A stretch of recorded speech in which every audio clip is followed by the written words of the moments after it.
So good morning and welcome. We are actually, I guess I didn't organize this properly. We're supposed to serve you coffee outside. We're supposed to mill around and meet people and exchange notes and talk to each other. But you can still do that.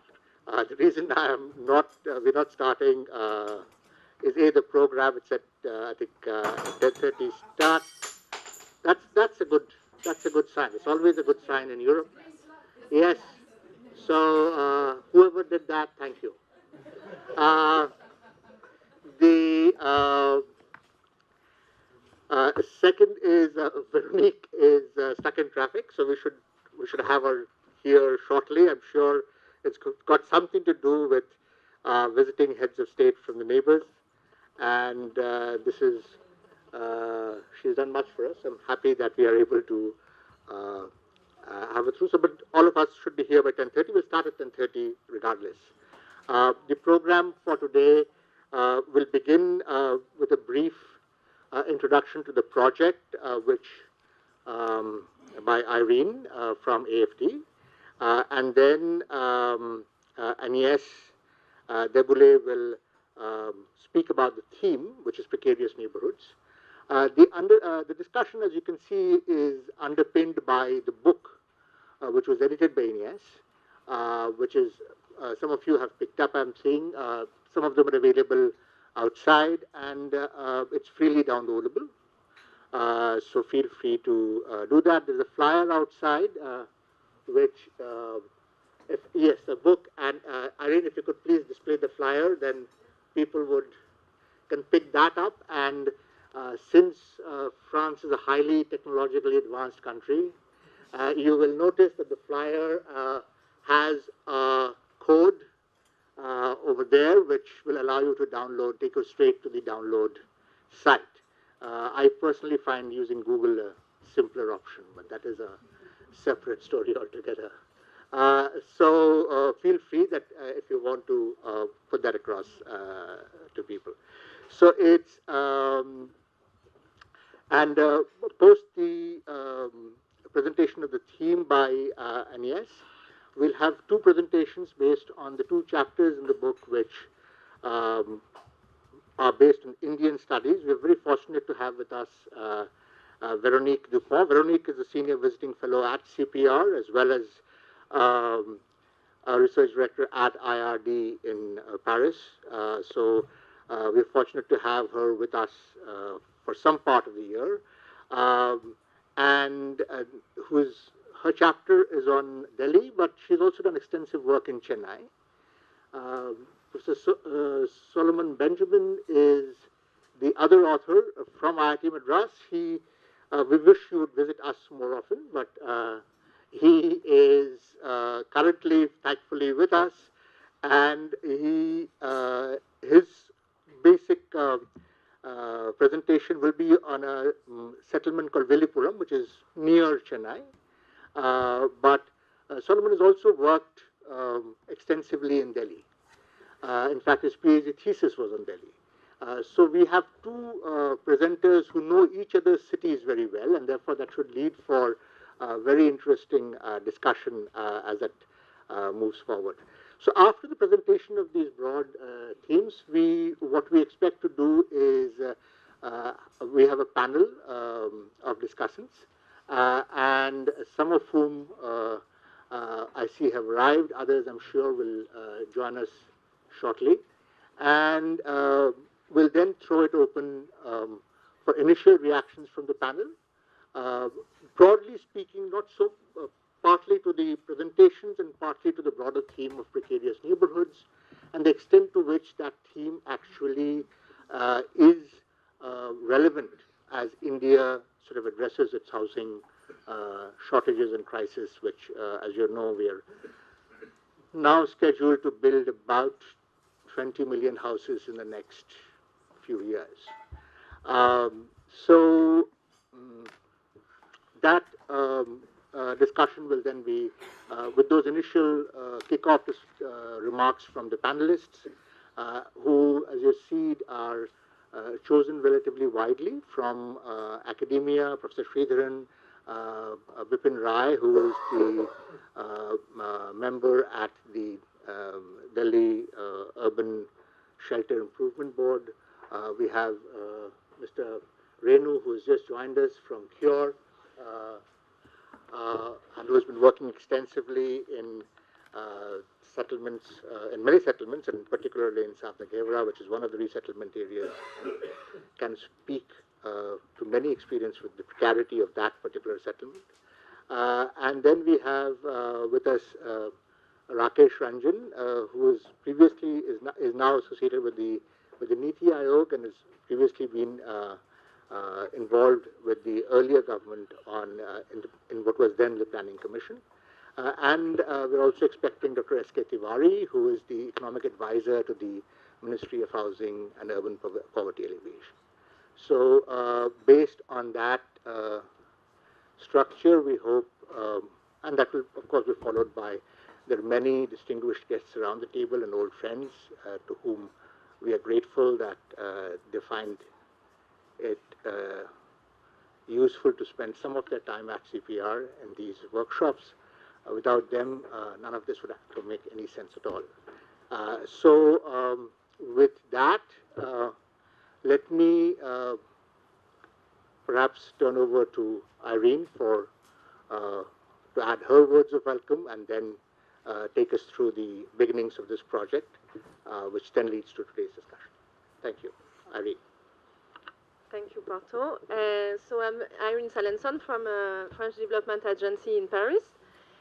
First thing, I want to thank the Center for Policy Research to have organized this workshop and to invite us to discuss with you. So we are really, Porto is gone, but I hope the team gonna tell him really grateful for this opportunity and very honored. I want to thank also my colleague from AFD Delhi, because we have also an agency in Delhi and it's just crossing the street. So Hervé Dubreuil and Hélène Vernier, who also helped organizing the event. So in AFD Paris, I'm working in the research department, and we had the research program on precarious neighborhood. Agnès de Boulet is going to explain why we use that term. And so now I just want to explain you the context and why we did this research program. So first, some word about what is AFD. So it's the France Bilateral Development Bank. It has worked for 75 years to implement French international cooperation, and we started in Africa. And AFD is working in India since 2008, so it's more recent. And it provides project finance, because we are a bank, and assistance to central and local government, non-governmental organizations, banks and financial intermediaries, and public entities. So why did we launch this program, this research program on informal settlements or precarious neighborhood, the context? First, as you all know, I'm going to go quick, but just to have that in mind, there is this huge challenge for the future in terms of urban growth. So it is estimated that the slums in the world in 2016, there were almost 1 billion inhabitants, and the projections say that in 2050 there would be 3 billion. So here you have the growth. As you can see, these are the data from UN Habitat. As you can see, the rural population is going to keep on growing, but a bit slower than the urban. So this is the urban population and the urban slum population. So it's going to keep on growing, and the part of the slum, the urban slum population, is going to grow proportionally. So of course this generates social needs, and as an international cooperation agency, the AFD, there are some requests for donor support in order to improve the living condition of the people living in those neighborhoods. So we have now worked in order to upgrade slums or precarious neighborhoods in several countries. These are the projects we finance, AFD. And as you can see, they are mainly in Africa, some in Latin America. Until now, we didn't finance no project in India, nor in Asia. because we work upon request of the national or local governments. So of course, if now some national bodies in India or local government in India ask us to finance a project for slum upgrading, we would be, of course, happy to do that. So, but now I'm talking from the research side. After 20 years of financing this kind of project, we felt the need for project evaluation, so there was some evaluation for specific projects, and also we did an assessment, a general assessment of all the work we have done in this kind of neighborhood, and this gave us the will to launch a research program, because as you all know, there are still, the challenges are almost still the same for 20 years, so we still know that there is a lot to do and there are many issues that are not solved. So, so we had this 3-year research program. Now I'm going to talk about the objective and result. So I was exchanging with Agnès de Boulet, that is going to speak after me, Professor Agnès de Boulet, Professor of Sociology. And I was asking her, because of course, as an international cooperation agency, that was what we were interested in. I was asking her, do you think the research has an impact on the action, on the public policies? And because finally the researchers, they keep on saying that we should not demolish the informal settlement, that they should be upgraded and so on. And demolition are still going on. So, is the research speaking, for nothing? I mean, is it useful at the end? Is there an impact? And Agnès told me about John Turner that I didn't know, to be honest. And in fact, he did research. He was a British architect, and then he was a professor in the US. And he did research on Latin America. And in '72, he published that book, Housing by People, and he tried to change totally the vision we had on informal settlement, and to explain that the people are doing self-construction, and this is very powerful, and we should support that, and so on. And he was pretty influential, really influential, in fact, because he managed to influence the World Bank, and the World Bank changed totally the way they were addressing the issue, and he influenced also the UN system, and so on, so it was quite powerful. And so that's why we decided with Agnès to launch this program, in order to see how the researcher, how the thought about informal settlement was influencing the public policies. We wanted also to have case studies to identify the current issues, so we had several studies, and Agnès was leading one in Cairo with Egyptian researchers and consultants. And we had others in Ivory Coast and in Dominican Republic. And of course, in the objective, we wanted to, at the end, to formulate recommendations for public policies and donors' intervention. So the result, for the several case studies, we had reports, and then we organized an international conference in Paris in 2015. And then we did this book, so it's the scientific coordination is Agnès de Boulet, but there are 18 authors, among them Solomon Benjamin and Véronique Dupont, and from all over the world, the authors. And now, again, the book can be downloaded on the website. You have the flashcard, and we brought some hard copy. I don't know if there is enough for everyone. They are outside, but if not, you can download on the website. And Agnès now is going to explain the content of the book. Thank you.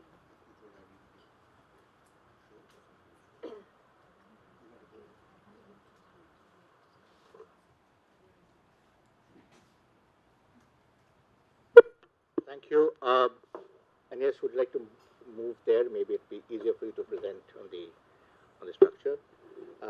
Thank you, Irene. That was, it's one of the things that we need to sort of think about. I mean, Dr. Tiwari has just come in about this whole issue of, while there seems to be general consensus among researchers that it's useful to upgrade settlements rather than demolish and rebuild them, across the world, the standard practice continues to be demolition and rebuilding, occasionally in situ, occasionally through relocation. And this is something that I think perhaps needs some thought and hopefully will form some of the part of the discussion today. So let me now begin by asking Agnes. Agnes's brief bio is already with you on your sheets, but her main contribution today would be to put this entire discussion in context. As you can see from the research that Irene outlined, this was work that was done across continents and with perspectives that retain over time. So, for example, Janice's work on the favelas of Rio spans almost over 40 years, looking at those settlements and how they have come to stay. So let me not take more time away from Agnes, and the floor is yours. You have a presentation, Agnes, and I just make sure that it's it's a very short PowerPoint presentation. I just make sure that's only for 5 slides and pictures essentially. Fine. So, but I can't get it. I don't know. Sure. Okay. Let me just try and see where it is. Why don't you start? No, it's there, but I don't know how to. Right. This is it. Yeah. Okay, that's it. No. Okay, great. No, thank you. It's only 5 pictures. So. Oh, but okay. So thank you very much again for this invitation, and I want to thank all the organizers of this panel and all the numerous participants. In particular, I want to thank Partha Mukhopadhyay for hosting us at the CPR today, and also Ian Mayer, that is not here with us today, that I couldn't meet, and all these people for the following up and organization of the event, as well as the rest of the team at CPR, and also the 2 authors that could be present today, Véronique Dupont and Salomon Benjamin.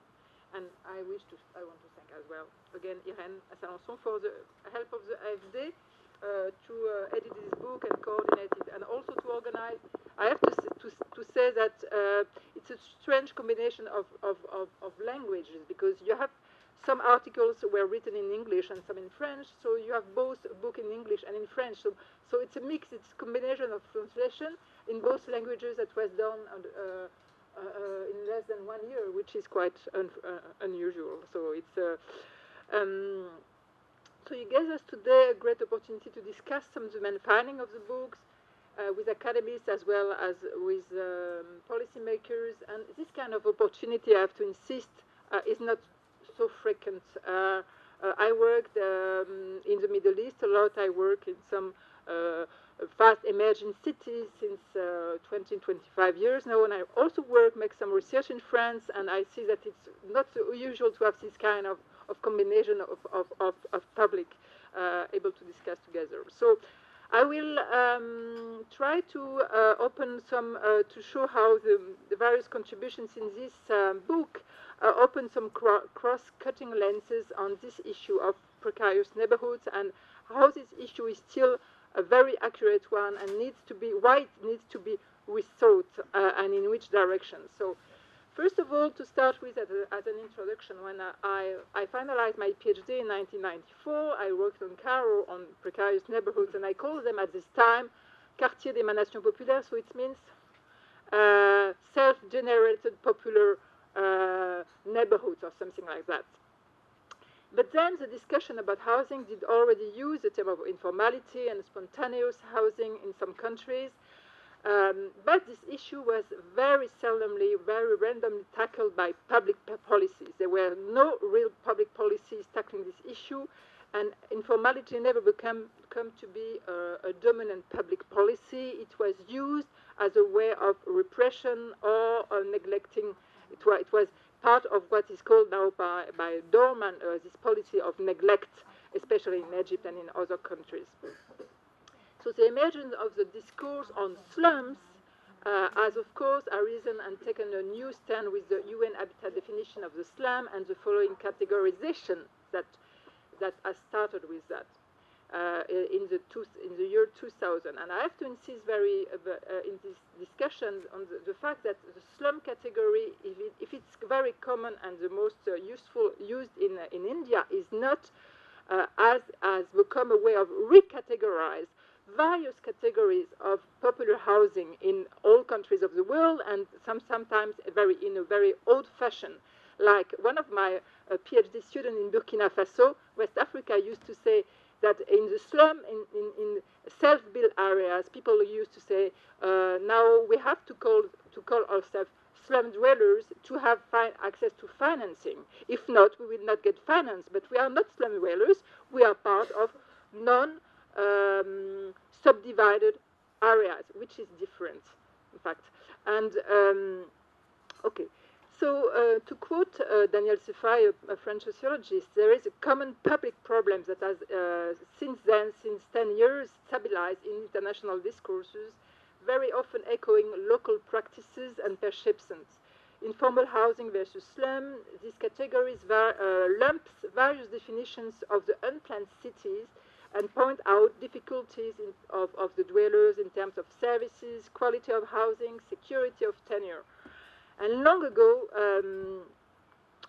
this informal city and slum was considered as a margin of the city in many countries, whereas now the big difference, I think, with the 70s is that this kind of housing tend to become the majority in many cases of emerging cities or fast developing cities in the world. Some colleagues said yesterday 75% of the housing stock or population, I don't know, in Delhi, 80% in Cairo, for example, and we are heading, of course, towards 40% of the world population living in slums within 10 years or 15 years, maybe. So I started working on Latin America's publication in the late 60s to the 90s, before working in Cairo and Beirut, that has very little literature on so-called informal housing at this time. And I wanted to say that what was very important, that what is still important, that has been very well demonstrated in this book, is that there is very little consideration given in all this literature until now to the internal logics of building this city. So we give a great attention to urban morphology, to maybe sometimes to land status, to urban planning issues. We see things from the side of planning and law sometimes, but we are still not able to have an anthropological viewpoint on how people have been giving a sense to these new cities that they have been able to elaborate and to generate. And to give an example with the first pictures, we have now neighborhoods that are called slums since the new categorization in the UN discourse in Egypt. But these slums, it's buildings with more than 10 floors and elevators. So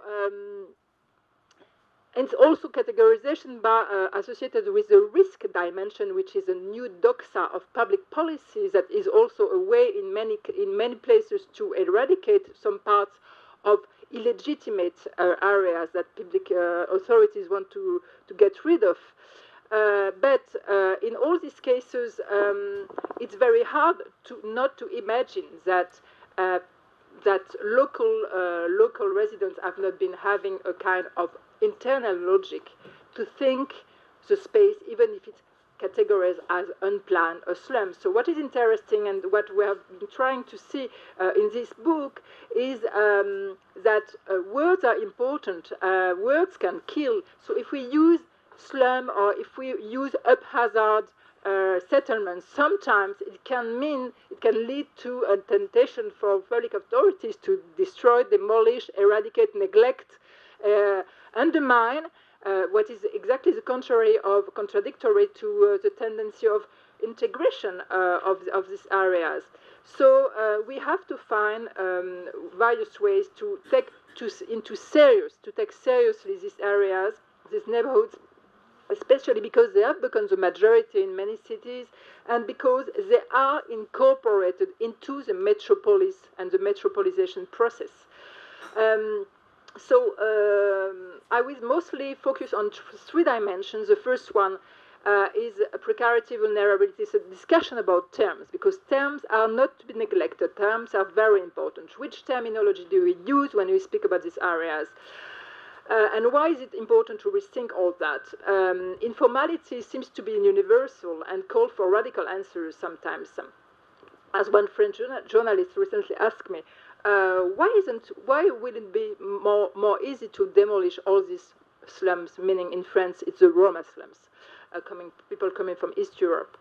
So it's important also to see that this formal informal distinction that is cross-cutting all the literature since, let's say, 20 years, converge into the fact that there is a continuity between formal and informal. There is not only continuity, but there is sometimes a form of congruency. Second element is that when we think about these categories, we have to figure out the importance of the practice of issuing exceptions, and also the exception as a grammar of city management that is very, very strong, and sometimes for helping out high-end developments, as Mona Fawaz shows in her article in Beirut. But it's also a grammar of exceptions associated with public government practice, and she explains that it creates extra legal suspensions of the law for certain groups at certain times. So it helps public policy to help certain categories, religious categories, etc., etc. And the third element to discuss this formal-informal distinction, and is that it's also very often used as a backbone for later interventions and to legitimate interventions. So I think terminology has also to see with legitimacy. So the legitimacy, the way state authorities recognize these places as being or not legitimate into the city. Okay, why precarity? Precarity pertains also to state logics. Precarity means that these places are very often underserved by public services, by water, sewage, and so on. But why are they underserved? They are basically underserved because they are not recognized as being there or legitimate to be where they are. So it's also a question of legitimacy in the city. There is various examples of precarity given by Janice Perlman in her article. It's material precarity, but we don't speak about that. We concentrate on precarity as being, before all, a matter of land status. It's precarious because the tenure is precarious. And the tenure is precarious precisely because voluntarily or involuntarily, land confusion is allowed by such state formations. Being unauthorized or deemed illegal or not able to prove the continuity of presence of the residents allows state bodies in a way to maintain a constant threat. So for me, precarious housing means, before all, that precarity doesn't come from the appearance or the landscape of these places, as architects often depict, but from the state of insecure tenure and insecure conditions and uncertainty in which state bodies maintain these areas voluntarily or involuntarily. So, and together with the authors, I argue that most of the governments handle this matter with some rationality. Illegalism is strategically used, in one end, to facilitate access to the city for low-income groups, and many times it was encouraged by governments in Lima, for example, in Cairo, and anywhere else. On another hand, to maintain a kind of control, and then also to exert a pressure, the last level being for eviction. And we will see that within the large metropolis, these informal areas are very often used as a reserve land for future developments, future central developments. So now it became a world phenomena and needs to be rethought completely, because this aggregate definition of slum that was very much headed by international agencies following the MDG and so on, didn't really solve anything. So the data, David Sasserwitz points out in his book, that the data on the reduction of slums do not prove to be, are not ascertained at all in any kind of countries when you look at local data. This is the first thing.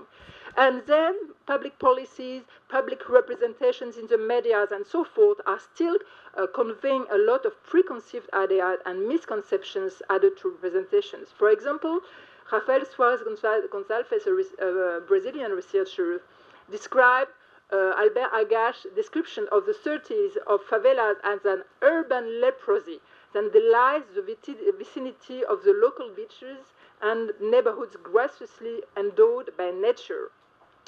So, to the present favela chic tendency, favela tours, and so forth, there is still a constant representation of space of spontaneous urbanizations that are somehow a concentrate of marginality and risk.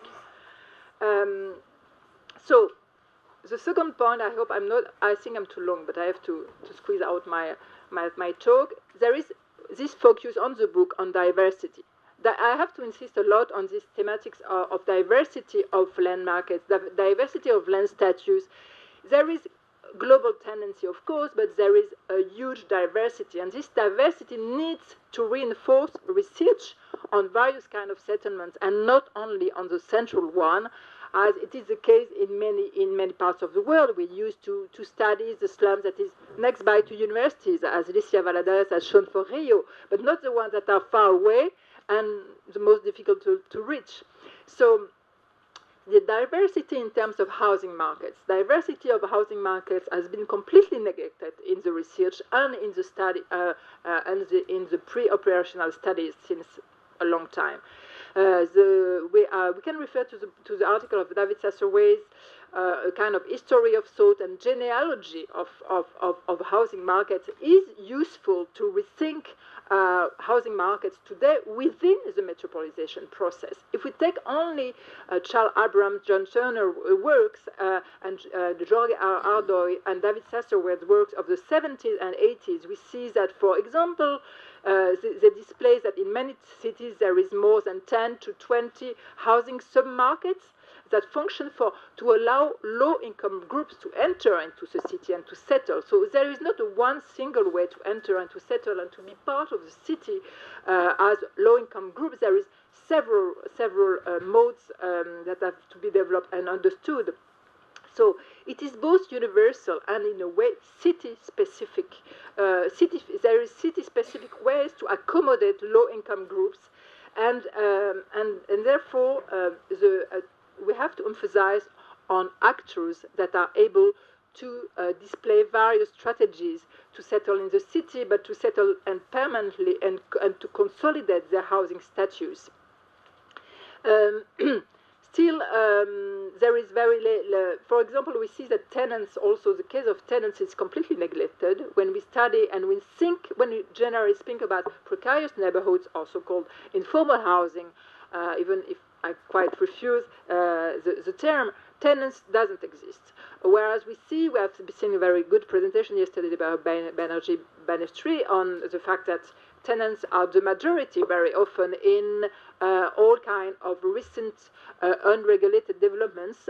There should be around more than 1 billion people, urban dwellers following Alan Gilbert.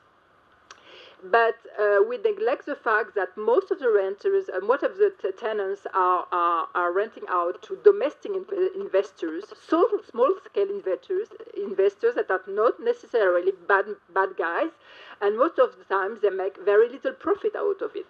And we know now, taking out the lessons of the financial crisis, subprime market in Europe and America, that rental is the only way to protect the vast majority of low-income residents. So, whereas most of the governments today, since 15 to 20 years, with the neoliberal or liberal turn, have been emphasizing only home ownership, we have to figure out a way to come back to a tenant-based policy that will sustain the possibility in precarious neighborhoods to consolidate street tenancy with legal rights. So, and we see also the complete failure, not the complete failure, but the difficulties undergone already by emerging countries such Mexico or Brazil, with large million housing dwellings programs that fail to accommodate people. People don't want to go to these faraway places, and it's difficult also to get access to housing and to pay it for with credit in financialized markets. Another thing is that trajectories have been forgotten. And we have also to refer to works and to compare the works of the 70s to now, and to know that depending of the stage of the city development, social positions and trade-off between price of housing, proximity of work will change. I will say that we need to cross borders between urban and land market dynamics, and on the second hand, individual trajectories, as well as group capacities to maintain in the city. This has been completely overgone. What is, for example, the relation between lineage and family and kinship in the city, and capacity to maintain as a group with the strength of economic strength also of the group within actual and current housing markets in the city, which are not the same at all than in the 60s. You don't have any more collective invasion, for example, of the land. What you see here was the first step of the collective invasions in Cairo in the 20s. It doesn't exist anymore. Now you have access to land markets in squatter subdivisions through markets, through brokers that you find in through individual parceling, and it's a very different way of finding your way in the city. So land issue is primal, and it has been very much developed yesterday in the conference, so maybe some of you attended, so I will not be very long, but of course many things rely on this possibility to access to land, and there is a real need to be comprehensive about when addressing this huge land issue. But because many policies continue to have unrealistic objectives, rather than challenging the existence of ordinary ways of protecting slum dwellers or residents in local neighborhoods, in these precarious neighborhoods, and this has been reinforced by a tendency to work for public policies to work land as a source of revenue within a management regime of cost recovery, as Diana Mitlin has shown us. And then I have to say a word about eviction, of course. Eviction has become one of the main and central options for local and central governments in the 90s. At the end of there is some exceptions, and we have to mention them. For example, in this book, there is this article on Dakar by Mansour Tal, where he shows that relocation lessons have been learned, and that the government presently doesn't do anymore demolition or eviction of the slums, but tried really to find out solutions with the population. But it's not the general tendency, and the general picture is that in many governments of very fast developing countries in West Africa, there is a revival of eviction policy, especially in many countries that have undergone that no tendency to metropolization, and also this is highly connected with a competitive agenda that most of the cities have put forward since 10 years. And this is the major turn that we have to take into consideration. How can we study and understand precarious neighborhoods, not as being them, not of the 60s, but of today, within this competitive agenda? What are the chances to be maintained in the city and to rest, whereas they have gained a very central location and sometimes very high value and visibility, and are also and have become the place of they are conveyed by many investors as well. So there is this race for attractivity and land value does question exclusionary processes and segregation process as well. And to finish, it was my last third part, but because we used to have 3 parts in France, it's very traditional, but I will skip up the third part, and it will be a conclusion. And I said the conclusion of this book and of some of my works and some of dear colleagues as well is about recognition. So I will say this kind of play on words doesn't work well in English. It's something new that is in between cognition and recognition issues. Cognition or knowledge, let's say. We have a big issue on knowledge, knowing more about these areas, considering them as being a legitimate place of research for new batches of students, for professionals. There is a necessity for professionals also that work in these areas to unlearn, as Barbara Lipsietz and Catherine Newton will underline, because very often what has been learned is to see and to foster ways of development that are completely antagonistic with the ways of development of the unplanned cities. But unplanned city is the majority, so we have to take that into consideration and to learn other ways of considering it. Cognition, knowledge is very important. We have to, for example, see the issue of regularization and land titling. Various studies show us that in this book and in other contributions that land titling policies have been mostly failing because of major difficulties to handle this complexity within local governments, but also because of corruption, or because of the inadequacy of tools and of the price given to land.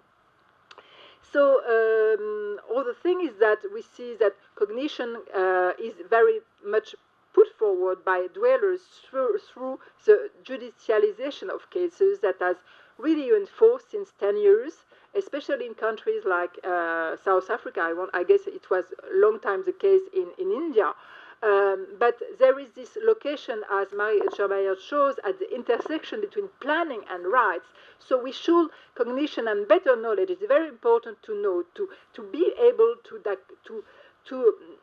be more critical about the respective part of planning and unplanning in a way, and rights on the other side. Because there is a conflict, there is clear conflicting measures between planning policy and regulations and socio-economic rights, as displayed by major covenants, international covenants never respected. So what is this hierarchy of rights? How can research contribute to show its importance and to work together with public authorities, for example, to change this way of doing? So, and then recognition.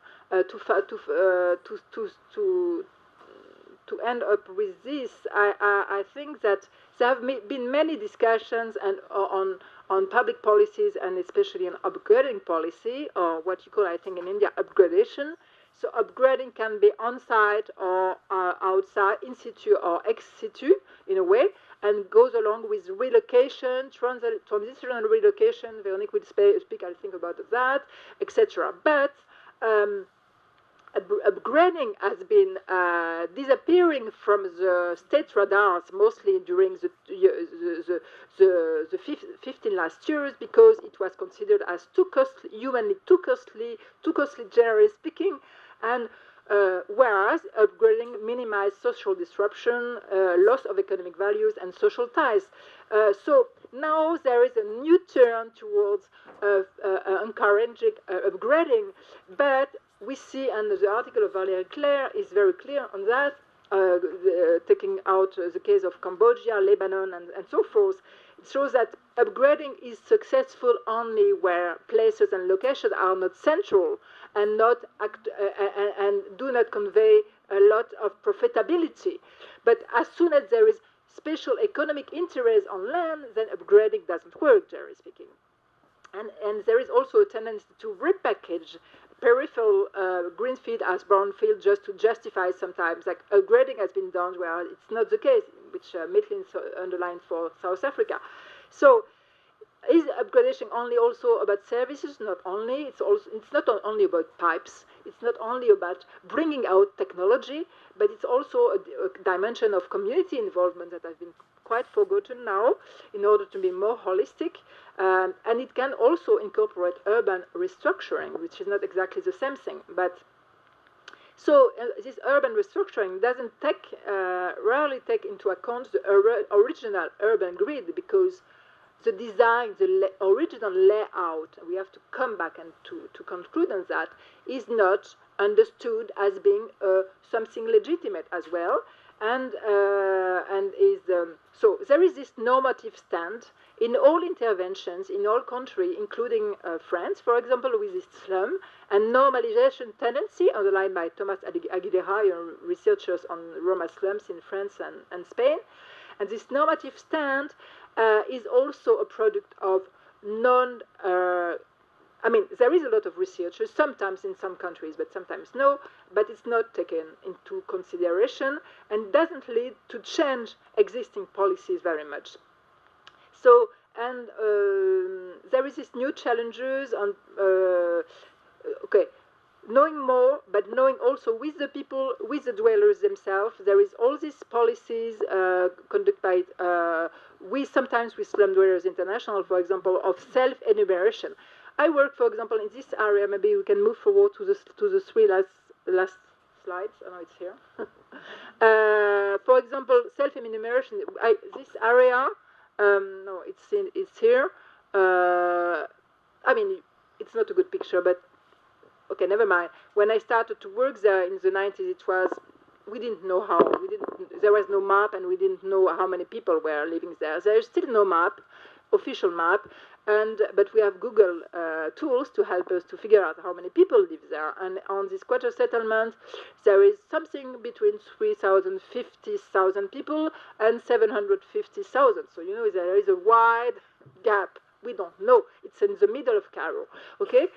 And so only knowing how many people live, how many parcels of land, you know, in which conditions people live is a way of managing city. And in many countries, it doesn't exist. And many countries now, the big change that has been undergone is that local populations with social movements sometimes do self-organize to get access to enumeration plans and to provide for their own data, because providing your own data is a way also to get empowered and not to...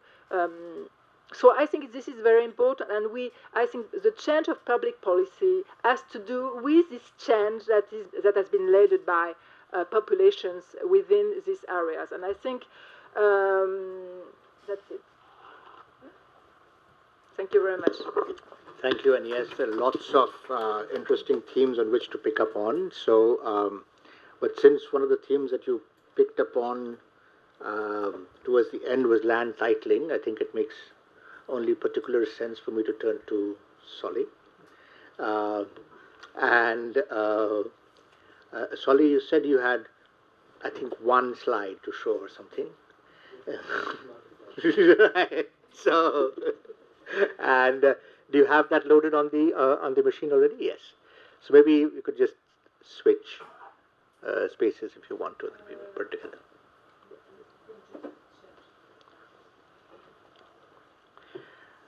Professor Benjamin is actually famous in the field for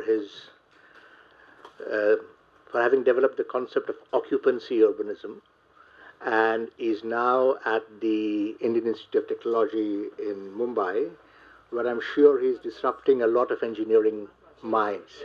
Yes, sorry, Chennai. At Indian Institute of Technology, Madras in Chennai, if I am to be accurate.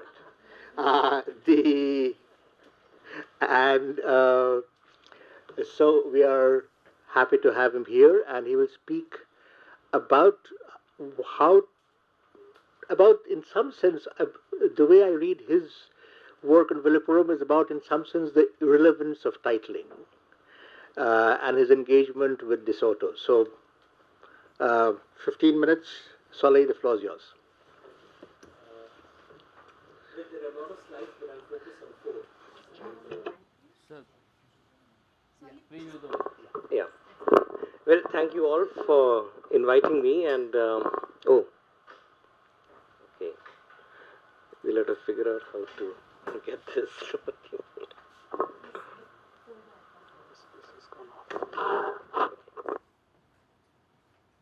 System's working. I thought I'll make sort of 5 major kind of parts of the argument that related to the chapter that we have in the book. The chapter that we have in the book is specifically focusing on a part south of Pondicherry called Villupuram, but we can't even fully say it's Villupuram because the quote-unquote neighborhood we picked up turned out to be part of the Villupuram municipality, but also crossing borders literally with the local municipality, with the local panchayat. And in fact, it was very difficult to find out, uh, trying to name this particular place because it ultimately had multiple histories. And the reason why we were there, we started with this sort of idea, broadly three of us, Bhuvana, Raman, Eric, Denny, and myself.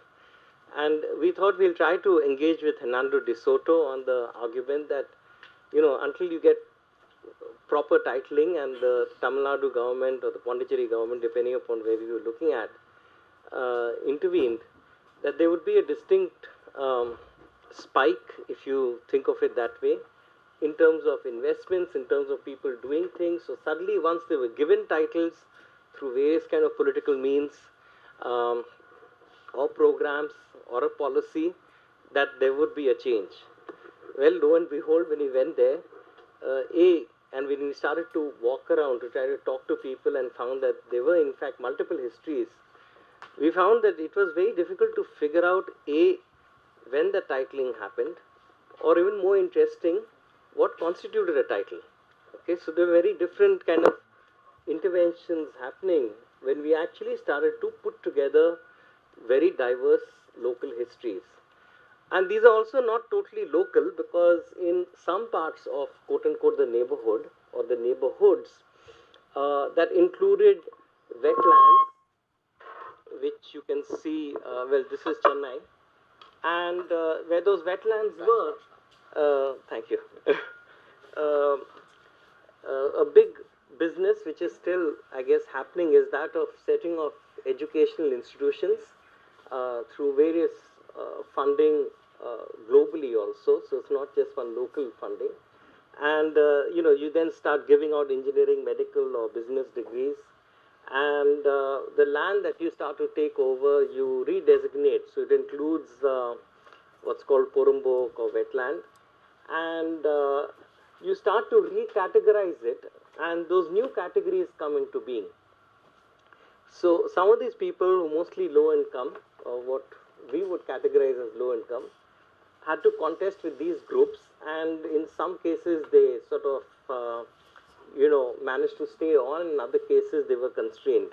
So essentially what we were finding is that it was a far more complex set of stories in terms of where and what there was a title. But one thing that became very clear is that the kind of administrative spaces and political realms were those which actually opened up space. So the kind of complex bureaucratic working that these people were involved in opened up space, and I'm talking about specifically getting in water supply, basic infrastructure, roads in, that would spur some kind of economy of various sorts from one small temple shrine where you can get some money, okay, in the name of God or whatever. And that seemed to be the important thing. Yes, there were schemes, there were government schemes, and people with the scheme was on some housing kind of a scheme, but ultimately they would use part of those funds, because if they've already got their basic infrastructure and they've got a structure but they don't have a water supply or they don't have a proper roof, then that money would go to fulfill that. So while the housing was incremental and going over a larger history depending on the family or what constituted families, that itself was another issue, is that you would find them engaging with the government in very complicated ways. Now this is not a kind of sort of happy story, because once you get into the cases there are all kind of problems, but the fact is that they are politically and administratively alive, okay, and that is the point. Now in this particular neighborhood things seem to be going well, and that's what the chapter is about. But if I had to do another chapter, just 2 weeks ago, while this is so more in the southern region of Chennai, in the metro area, or even just outside the metro area, just 2 weeks ago in west of Chennai towards Sri Paramdur, especially post floods, which is the image you see, uh, we find that a similar set of quote-unquote neighborhoods, again trying to work the government, were not that successful, particularly because the special economic zone, Shri Paramdur, which also has Foxconn taking over the Nokia factory and all, had reconfigured the institutional structures with which these groups have to fight or work or appropriate to get in those infrastructures, and they are not that successful. As you all know, with the passing of a certain chief minister who's now in higher planes, has set off a whole range of political, some people see confusion, some people say openings, but those have also pushed for, just last week, for these groupings of village councils and small towns to be reconfigured as a specific municipality, as a municipal corporation outside Chennai.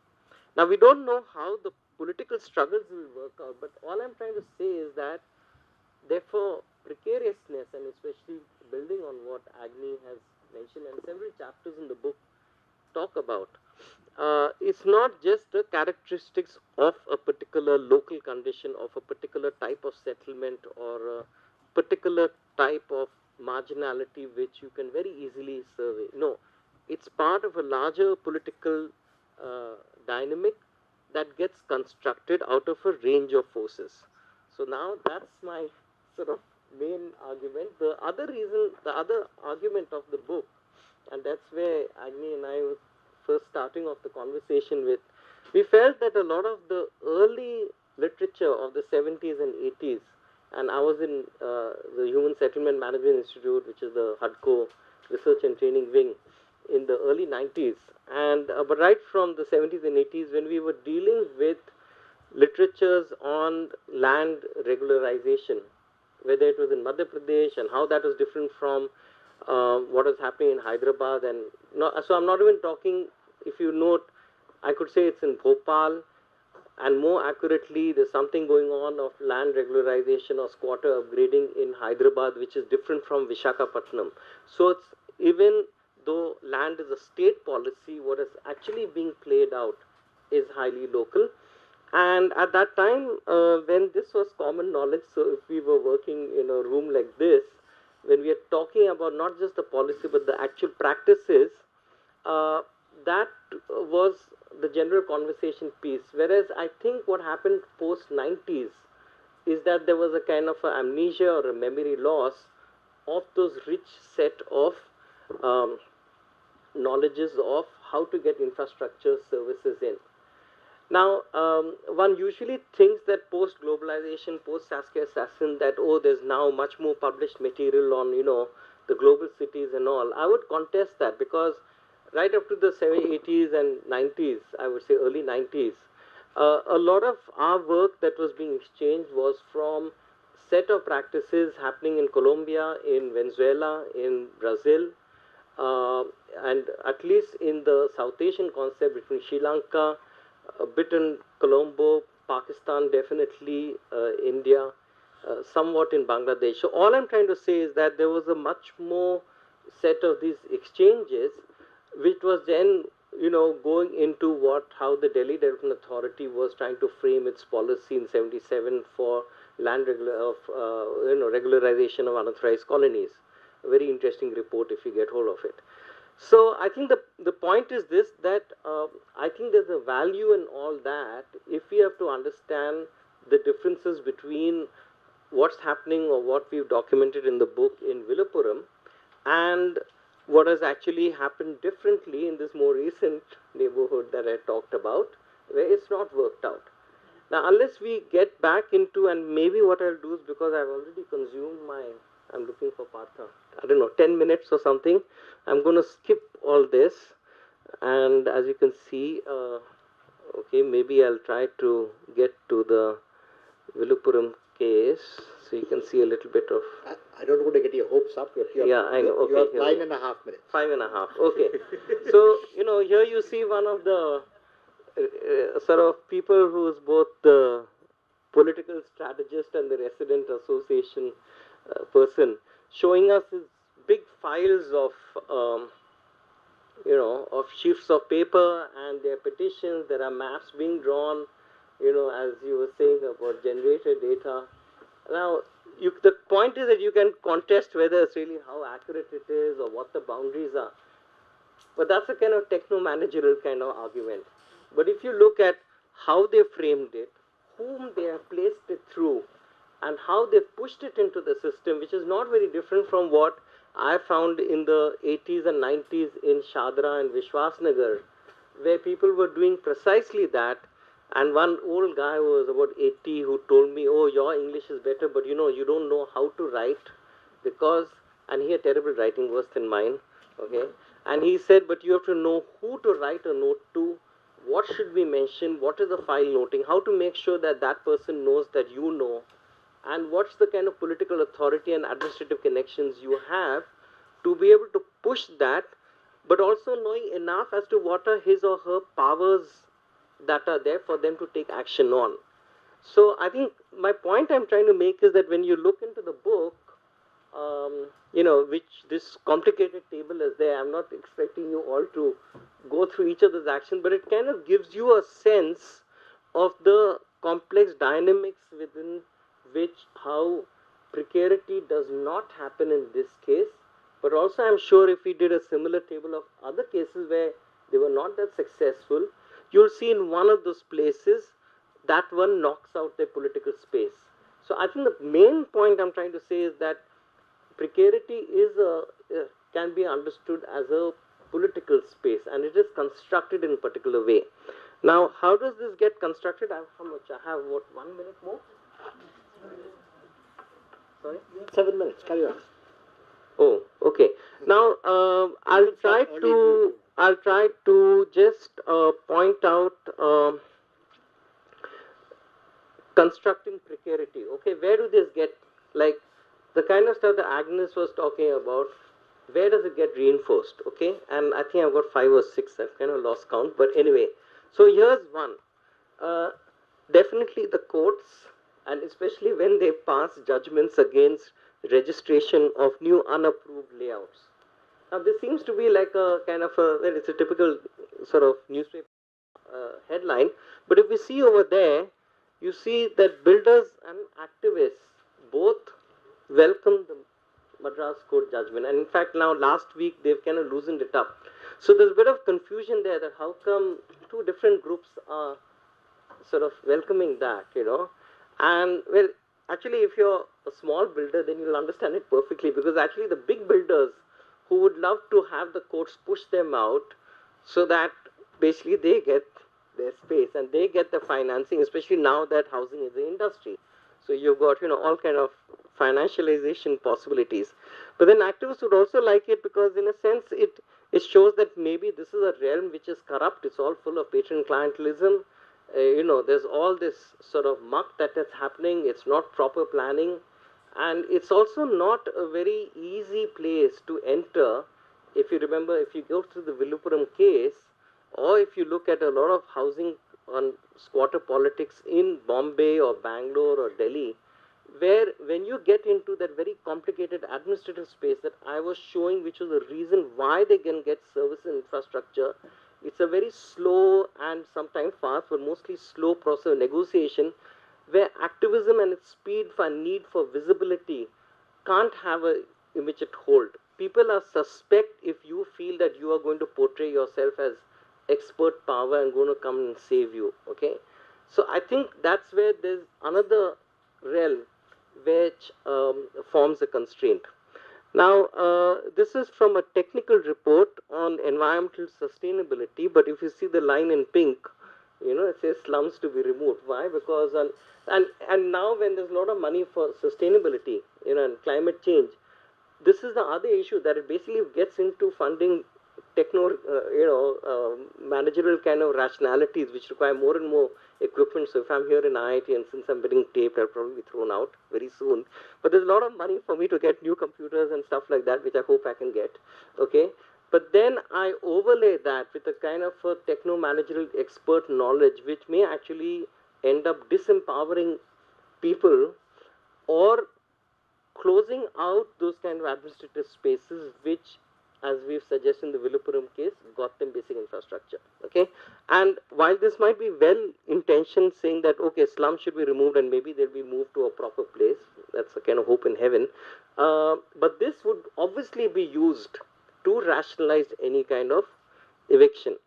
So that's one. The other is that we have this big, you can see Hyundai over there, I don't know, but this is Sri Paramdur.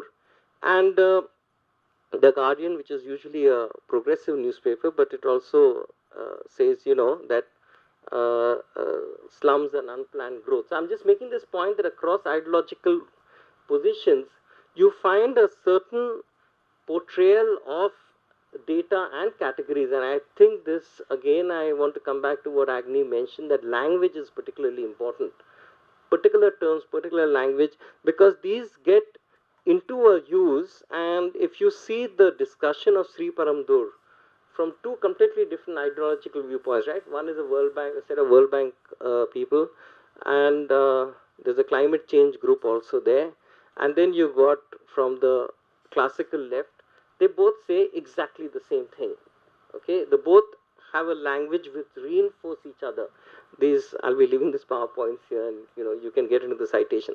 So I think the last point I want to make, I'm assuming I have like 5 minutes. There's sort of a group that is the rich RWAs, and I'm sure a lot of people here in Delhi would have been researching and are familiar with this, where you have powerful RWAs, whether it's the defense colony. I hope no one's staying in defense colony here. But, their resident association would be very, keen to get people out, poorer people out. But that's sort of obvious. But here I want to just end with,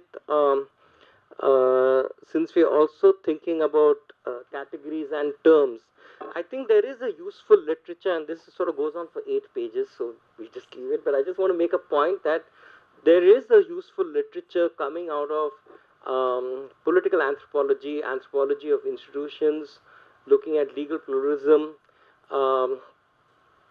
critical geography, culture studies. I purposely want to make that point, which we can get into, which starts to rework how we start to look at this old literature that we had on land regularization. How do we take those case studies and rework them? So there's no point going back to a techno-managerial way in which at that time we could deal with land regularization, because as you're saying, the politics is different. Okay, the kind of contestation of the 70s and 80s is very different today in 2015, 2017. Hence, we need new kind of conceptual languages and I think there's interesting work here. Almost all of this is non-positivist. I just want to emphasize that, because the planning kind of literature, a lot of the urban studies kind of literature where I come from, is largely positivist. And I think that's if you have to get into this stuff, then we have to kind of, really reject that kind of positivism to get into the sort of political spaces. And there's really interesting stuff here. So, yeah, thank you very much. Thank you, Solly. Though at some point in time, I'll ask you to fully elaborate on what positivism is for the benefit of a variety of people in the audience, including me. But we will now move to Veronique. Sure. And Solly, if you could swap places with Veronique for the moment. I'm sorry to put you through structure. Yes. But this is sort of both people. Yes. This is like going to a transit camp.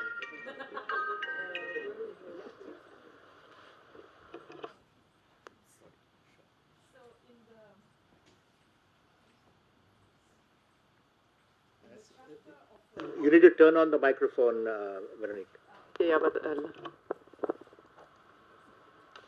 and where is the full screen? Huh? Huh? This one? Where is the full screen?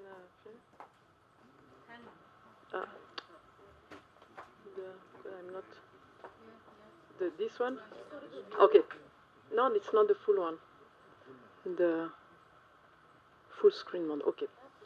Yeah. So in the chapter in the book, what I focus on is on the challenges of communication and participation in precarious settlement restructuring project, and drawing from experiences in Delhi and other Indian city, mainly Mumbai and Chennai.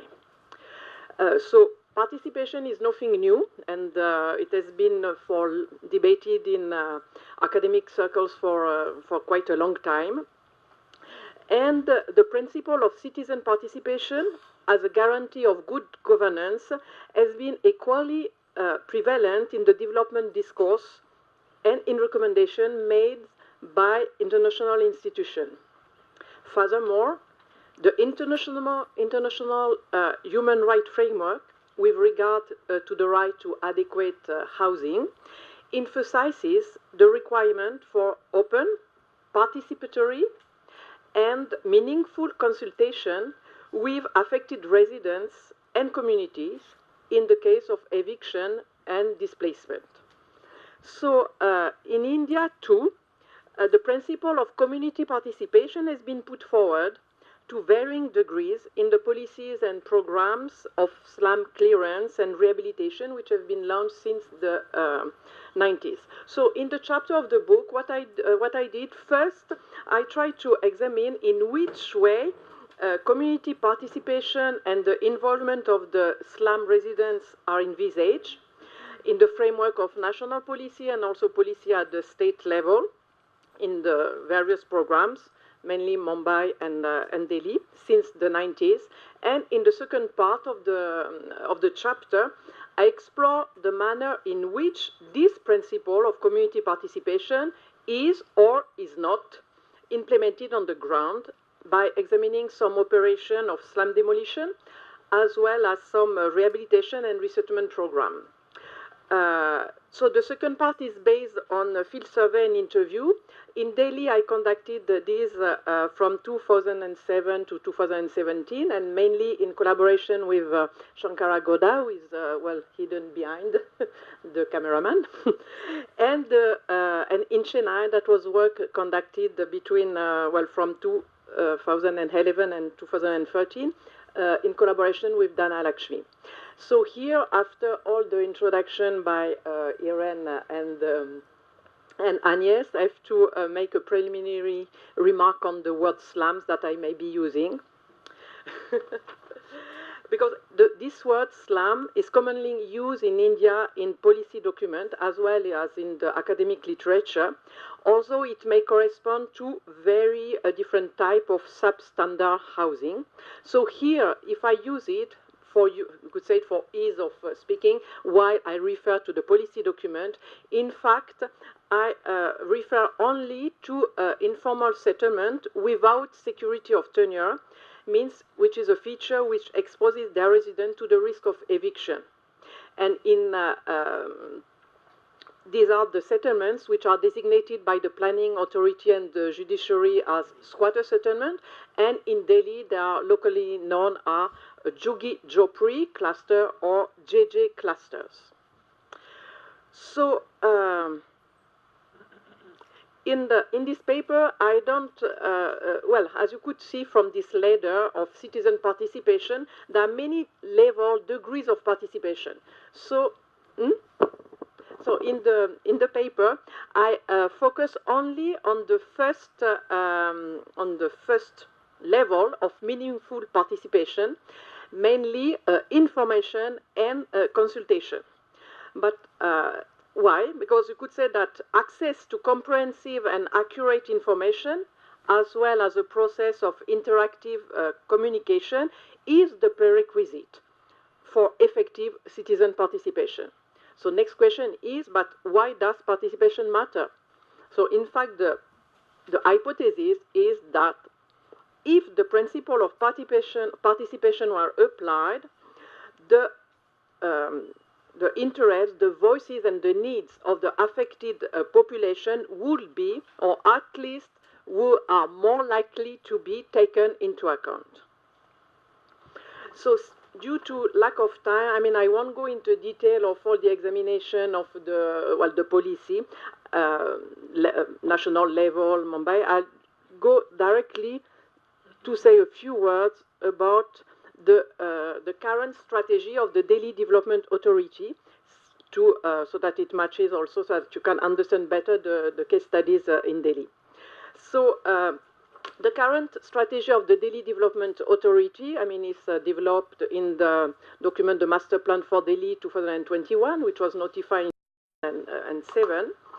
And it is in line with the national policy, and also it is inspired, I mean directly inspired, by the model implemented in Mumbai since the 90s, namely in partnership with, project of slum rehabilitation policy in partnership with private developers. So concretely, what does it mean? If you have a settlement, the settlement, what's considered as a slum settlement, is demolished. Only part of the land occupied by the settlement is used to build up multi-storage apartment blocks for the residents of the former informal settlement, and the rest of the land is clear for residential or commercial development to be sold on the open market and for the benefit of the private builders. And in the documents of the DDA, you find expression like close involvement of community-based organizations and NGOs in the resettlement and rehabilitation process, which is a stated principle. But unlike in the slum redevelopment project implemented in Bombay, where, if you may know, the consent of 70% of the affected residents is needed for a project of a slum rehabilitation project to be implemented. In DDA, in the master plan, you don't find any requirement of consentment.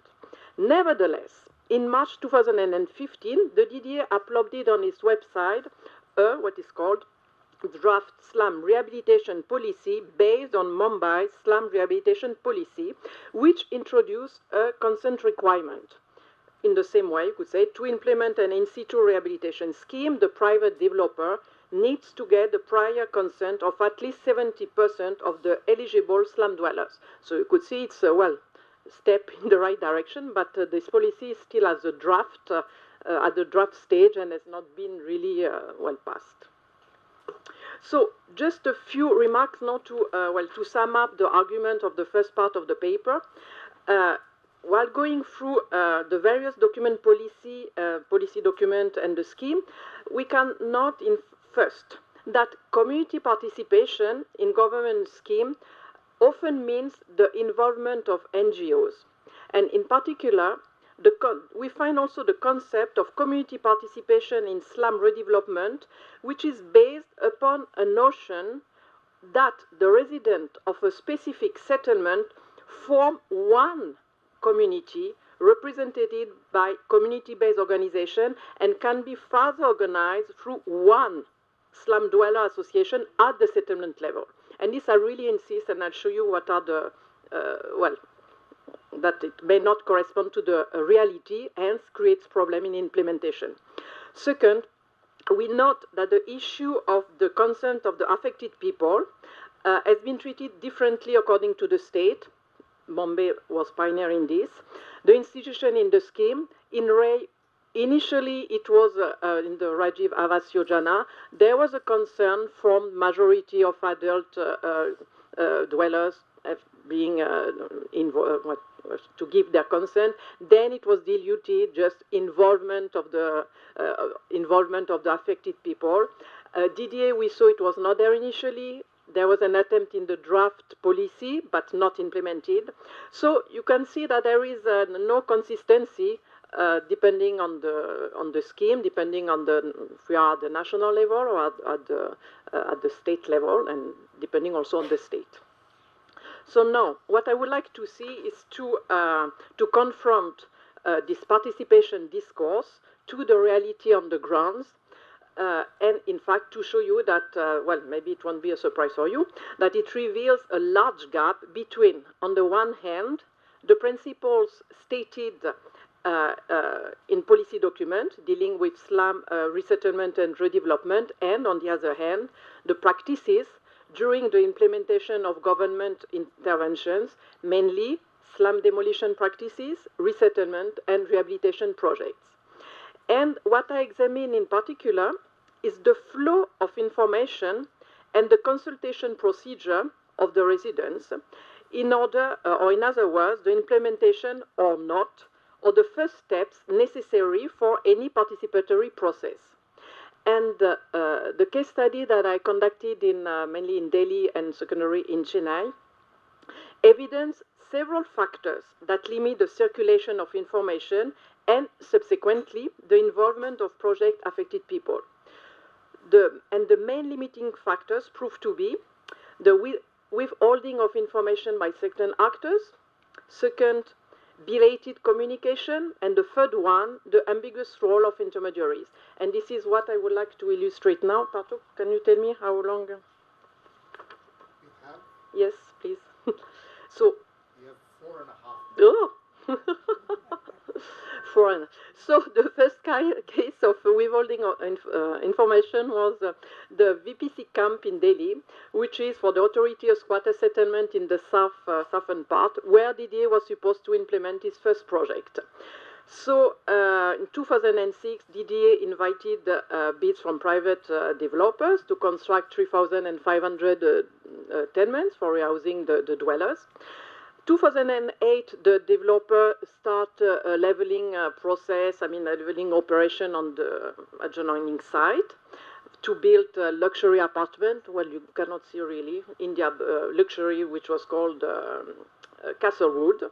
But in fact, when we interview people in the settlement, VPC camp, most residents were completely unaware of the slum redevelopment project and let alone its terms.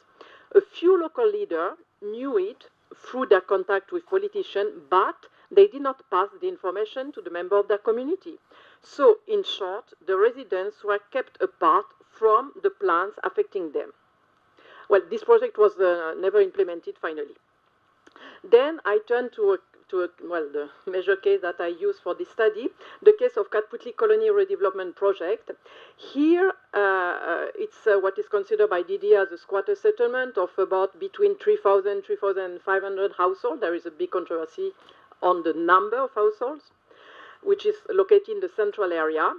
And here the rehabilitation project was brought to the knowledge of the residents in February 2009 when it was the Ministry of Urban Development laid the foundation stone for a 40-story housing complex, what you have in this corner, the lower corner, of 2,800 two-room flat of 25 meters square.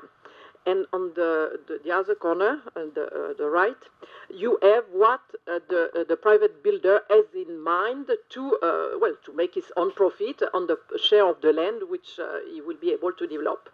So this was launched in February 2009.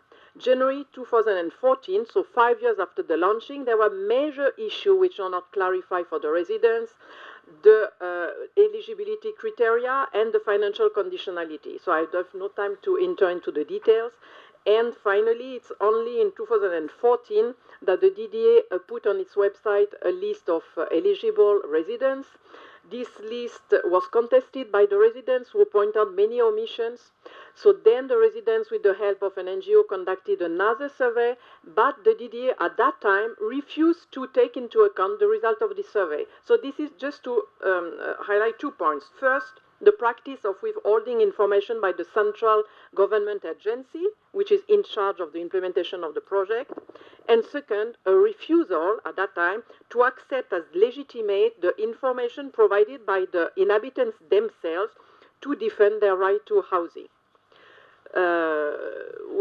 Second point I wanted to, I'll take an example of Chennai to illustrate the second point of belated communication.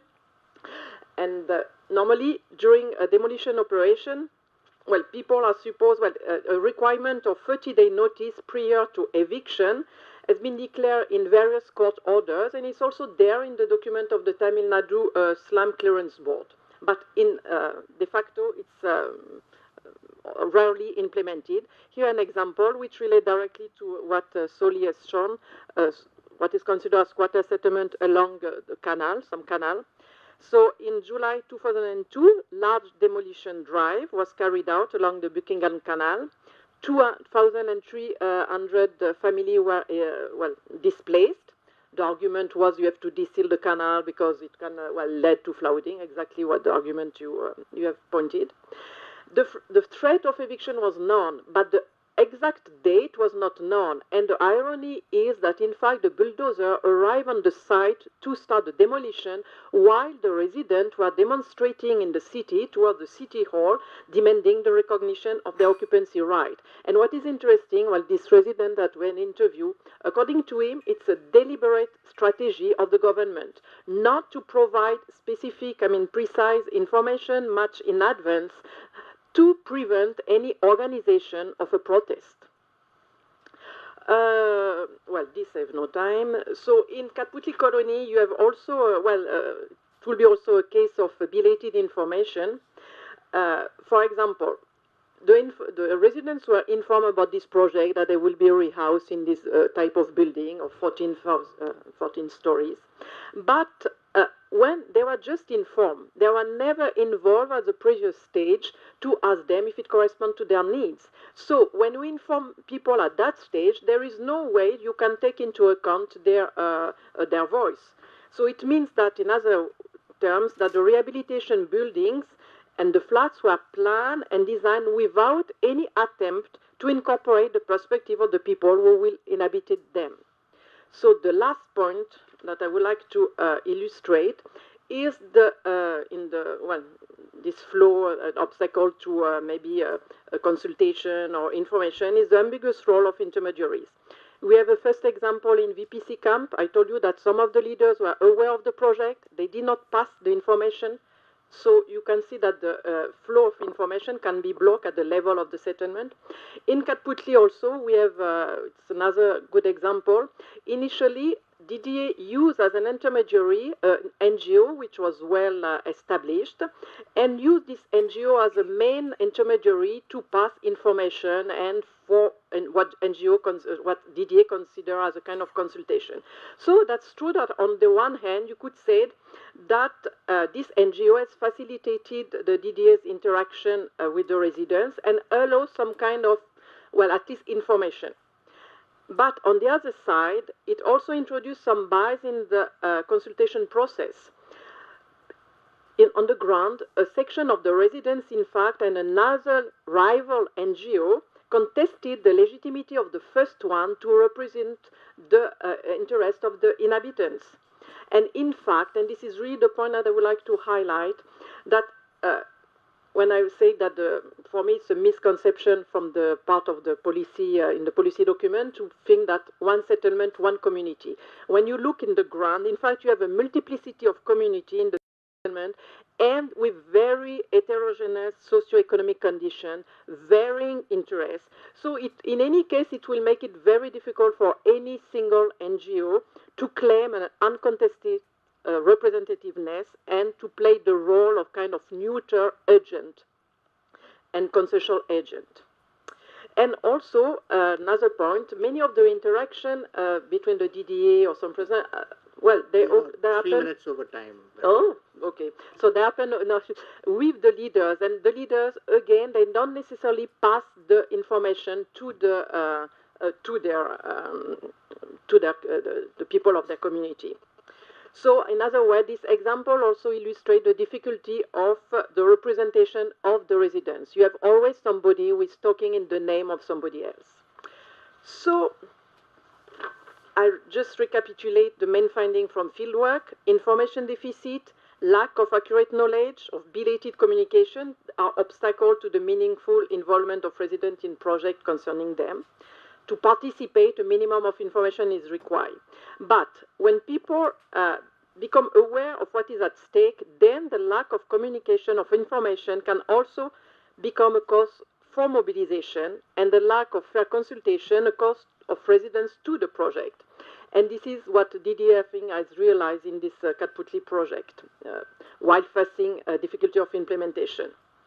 Another important finding is that the NGO and the local leaders who play the role of mediators and intermediary for the residents, they cannot be neutral agents. They also pursue their own interests, which are not necessarily congruent with the interests of the residents. And I would like just to show you, to insist on this, to make you open some reflection of what it means a splitted community. In fact, here you have the case of Catholic colony after the last demolition.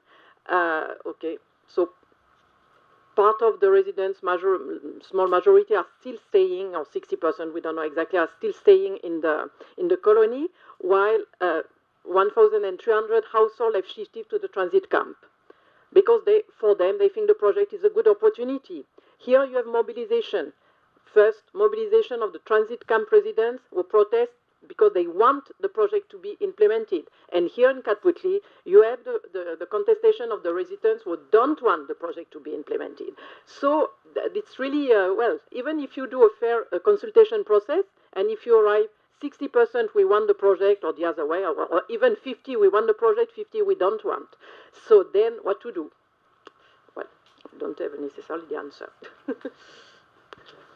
Thank you, Veronique. We'll just, lots of issues that have come up in these, first the broad structure and then so we'll just take a couple of minutes to reorganize, because there are now no more presentations that I'm aware of, and I think we can have a more, there is a little bit of cramping in the room, and there is some empty space across the space. If we can ask the panelists to sort of move up to the side of the screen, and then it'll also open up space for the others around this area. So we'll try and do that, and then put that structure in place. Thank you. I'm really sorry. We should have anticipated, didn't quite anticipate this crowd on a weekday morning, but thank you all for coming. So let me put that stuff in place for a minute.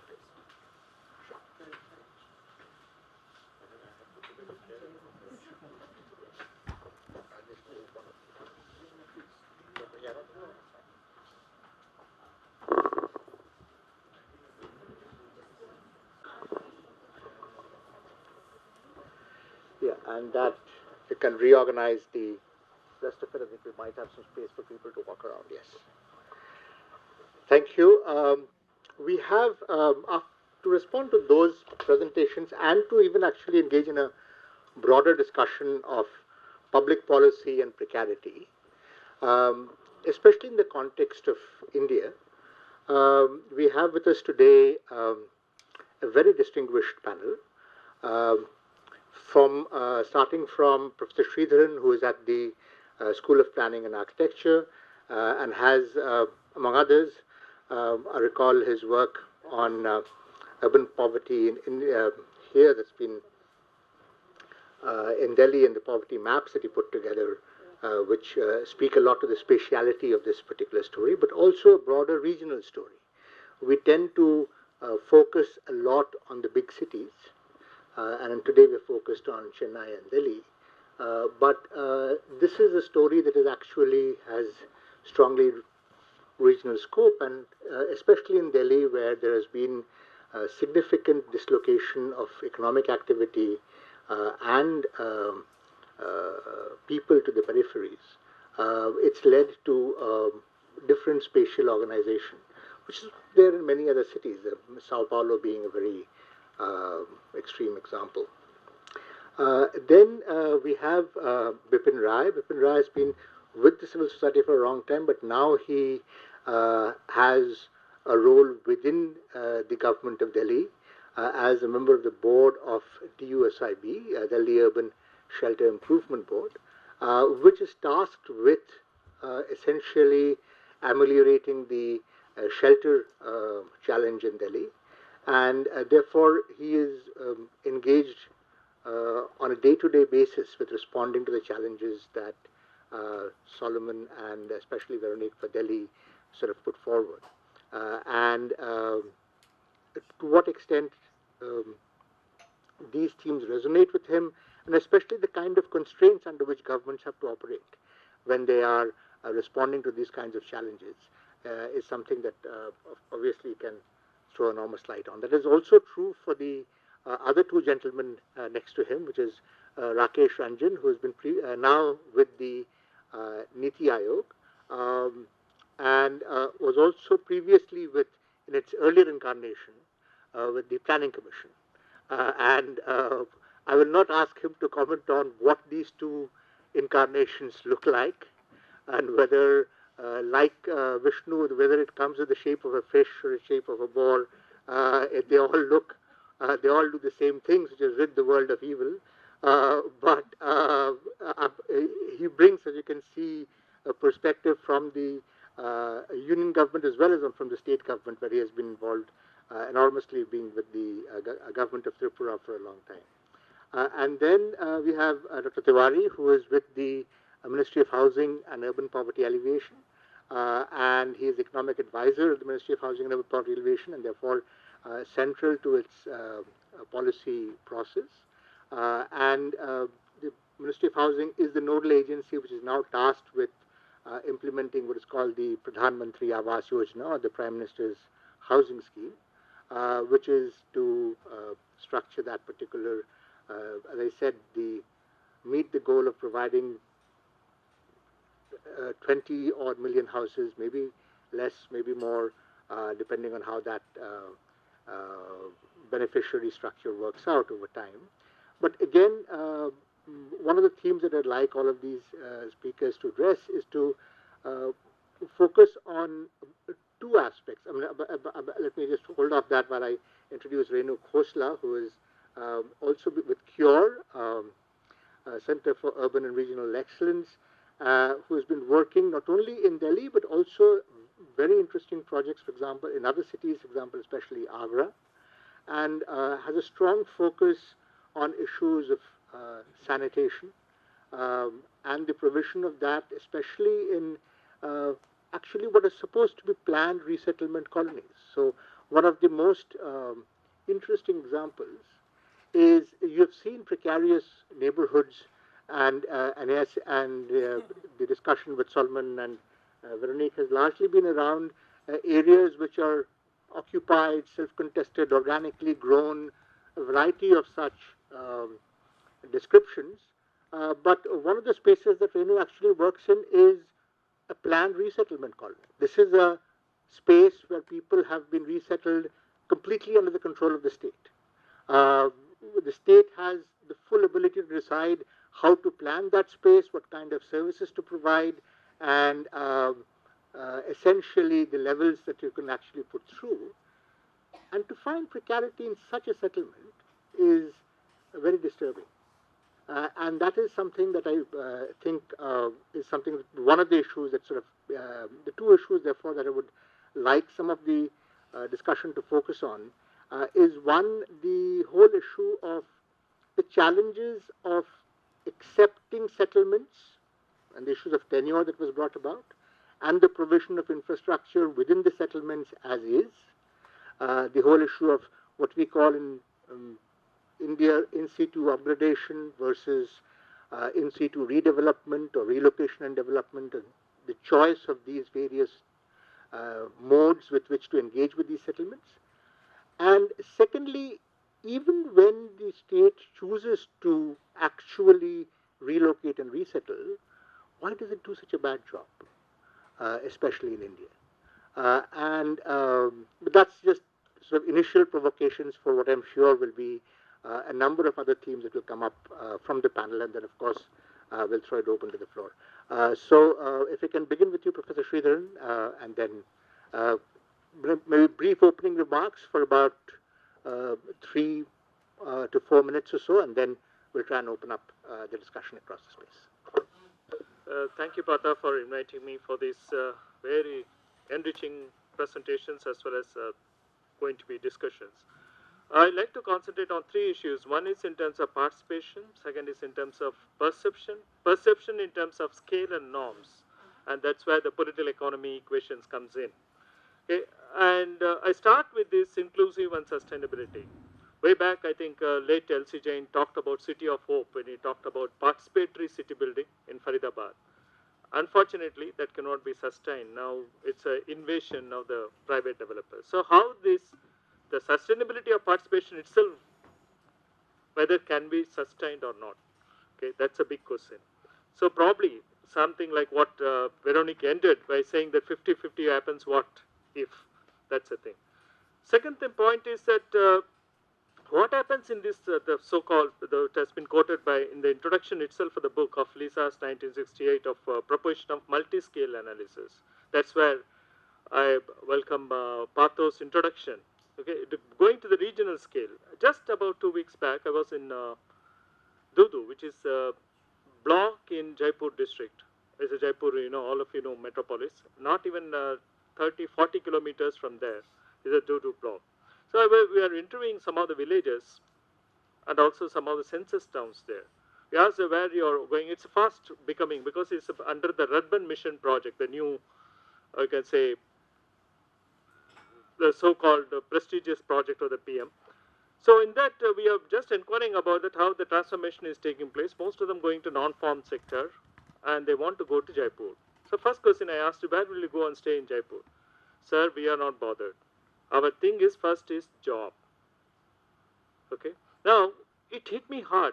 What about these new census towns? And then finally they are saying that they are going to Jaipur, the metropolis, and no place to stay. I said, no sir, we have strong social networks. We'll go and stay in 1 room, 5 rooms, whatever it is. So, it hit me hard in terms of the scales of urban development, which has been discussed before. Are we planning the things which are other than metropolis to the lower order settlement, from where the source of the slum, the precariousness starts there? Are we addressing this? For this, what kind of knowledge we require? The second point that leads to that is the norms. I'm sure most of you must have seen that BIS this Bureau of Industrial Standards on housing, as well as other aspect, which has become the urban rural. They have classified it and have brought out into standards. In addition to that, there's a URDFPI guidelines. Unfortunately, blindly, almost all the states follow this URDF. There is urban rural regional planning guidelines. Without going to the state level, they blindly follow that. I'll give a small example in terms of infrastructure access. Even in the remotest area of Rajasthan, we are now applying the standard of 135 LPCD, where they can't even get 8 LPCD water in a desert condition. Okay? So the question of standard comes in. Then the commodification of peripheral land, like what I said in the case of Dudu, which is just hardly 40 kilometers, the entire land is being taken away by the private developer.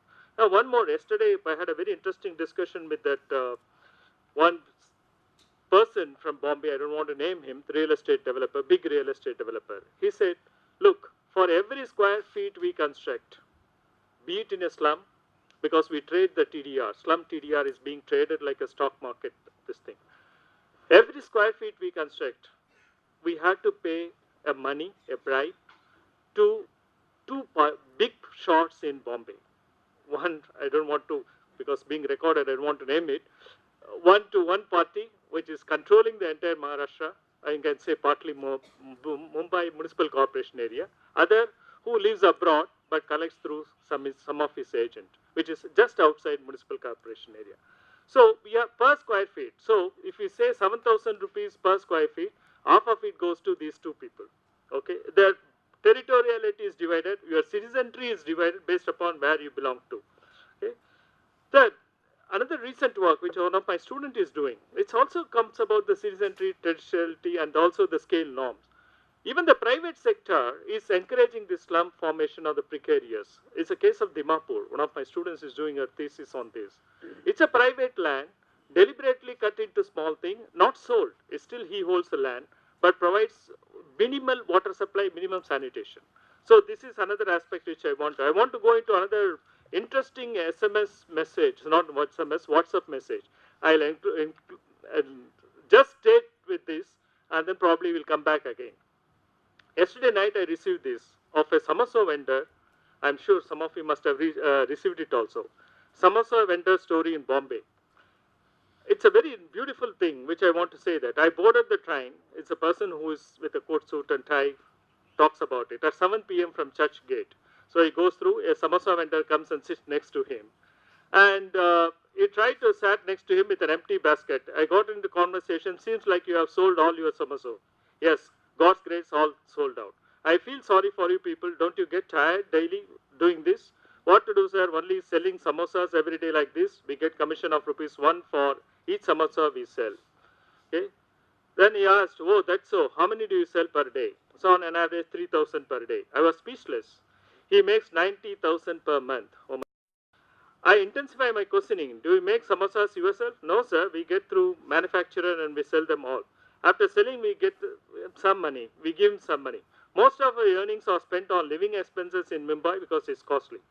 Only with remaining money are we able to take care of other business. Now, he asks, what is that other business? What is that? Vendor replies, it's land business, sir. In 2007, I bought 1.5 acres of land in Palghar for 10 lakhs. I sold it a few months back for 80 lakhs. Of this remaining, I kept 20 lakhs for my daughter's wedding and the remaining in bank, mutual fund, gold and cash back insurance. How much schooling, sir? Only up to 3rd standard. I left at 4th standard.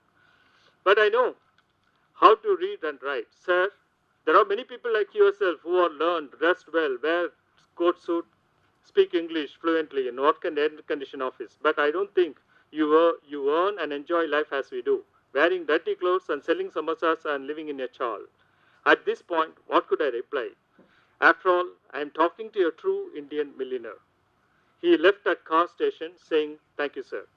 Now, this points out to one important thing, that is the integrated policy planning. Our perceptions is totally ill-conceived of what we talk about precarious settlement. Second, just last week I was in Nagpur on City Development Forum. And that too, they talked about participation. I was in a group of participation. When I asked that, sir, where is that slum dwellers here? Which is because the north of Nagpur is full of slums. A small chit came to me. Please don't raise this issue. I stop here. Thank you. Number of issues to get back to, including, I think one of the issues that would come through is the feasibility of actually giving houses to people and whether that's the appropriate approach to get into precarity and structures. But then, we'll come back to a number of these issues, and while we'll not have samosas for lunch, we will have other things to work through. Bipin, please. Thank you, CPR and friends from FTA. They called me for this wonderful meeting. Actually, we met in Quito and a lot of discussion we had, and then I know about this meeting, this book release, and then I plan to come here. All of your presentations it was very wonderful, it was very good, and right now I am working with Delhi Urban Shelter Improvement Board. Before that I was part of, even I am part of the civil society group, and my experience working with housing rights movement groups, I have so many learning through those process. And when I joined Delhi government, that time the government was planning to develop a new rehabilitation policy, 2015, and in that process we have number of consultations with different groups, and there are so many works around rehabilitation, and then we have tried to accommodate all those learnings from the previous errors which we implemented in Mumbai and in other cities of India, and then we try to consolidate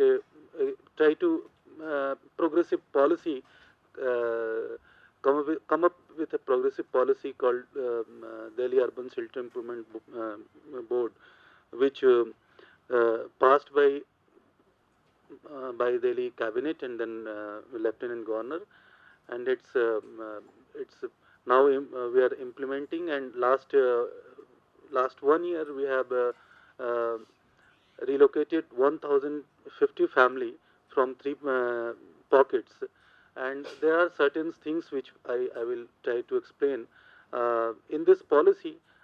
First thing is we came up with a zero eviction policy, and zero eviction policy talked about without any rehabilitation plan, government will not do one single eviction in any slum dwellers, which is very important and long demand from our civil society and from the slum dwellers campaign or movements. Then the next is the next in the policy mention about the in situ upgradation, in situ redevelopment, and in situ housing schemes. And the third is about the eligibility criteria, which we talked about in various schemes. People are living there in 30, 40 years, but they are not eligible as per the criteria mentioned in various policies, and they are not eligible, and they are not getting those schemes. In the new policy, there are three uh, uh, basic minimum requirements. One is during the survey, when the government officials do the survey, they found that person, that family on a spot on their juggi. And second one, any documents which prove their identity before 1 January 2015. So the new cutoff date the government announced is 2015, which is uh, and then we implemented last year one of the cluster called Jwalapuri, and we found 80% people eligible in first round, and then there are around 50 to 60 people they are not eligible, and then there are provision in the policy. We have we have a provision appellate authority, and then they can appeal their eligibility. They can ask the department to please, we have those kind of documents, and we need to give a chance. And that I'm part of that appellate authority. There are 3 members in the committee, and one is the retired judge, second one is retired bureaucrat, and third one from civil society organization. And we found out of those 50, there are 30 to 40 people are getting eligibility, because we have given them chance to prove their eligibility, and they have certain time period. They can collect their documents from other departments, and they are getting those schemes. And then there are certain things which we talked about, like uh, uh, what are the financial and affordability about the scheme. There are 1,12,000 rupees they have to pay for a unit, and there are 30,000 rupees for the maintenance cost. Total 1,42,000 they have to pay. If the person or the family belongs from SC/ST community, they for them it's free of cost. And then, and if they are not able to pay in in one time, government will assist them to provide bank loan or EMI schemes, which we are doing through in some of the pockets. Then I, I, I totally agree with what Duopon talked about, the participation, people's participation, which is really it's lacking in during the implementation, and the way officials and department people uh, think about, they're giving the housing units, uh, like it's not the total practice of implementation is like they're doing some charity work. It's not about their rights. That is totally lacking. The mindset of the implementing uh, the departments who are involved. So some kind of uh, awareness, or some kind of those kind of activities required to work with them. Then uh, the role of government needs to think about not only about their rehabilitation from one place to another place. There are impact on their social life, their impact on their cultural their stature. They totally cut off from one place to another place. If we relocate them, If we give them in situ, for them it's good for that. Now we need to think about the alternate housing schemes. Like we have now only one or two kind of housing schemes. Why not we provide them alternate schemes like rental housing? Rental is one of the important area, but in India we have very few work around that, and even in government there are much more needed to work on that. Then there is a area where we can think about and see, some of the uh, state are working on that, and which is why not in situ upgradation we talked about. If somebody develop already their house unit, uh, if government provide them a basic support to develop their facilities, their services, that would be great, because housing for all we cannot achieve uh, from only from the government implementation part. Uh, we need to engage all the housing dwellers, slum dwellers, and there are so many kind of alternatives we need to provide them. Thank you. Thank you, Vipin. And we'll come back to you to discuss the kind of challenges that there might be in engaging with this kind of policy. Effect, Delhi is a complex space in terms of governance, and therefore obviously has a number of issues. But it's also important to, in two kinds of contexts.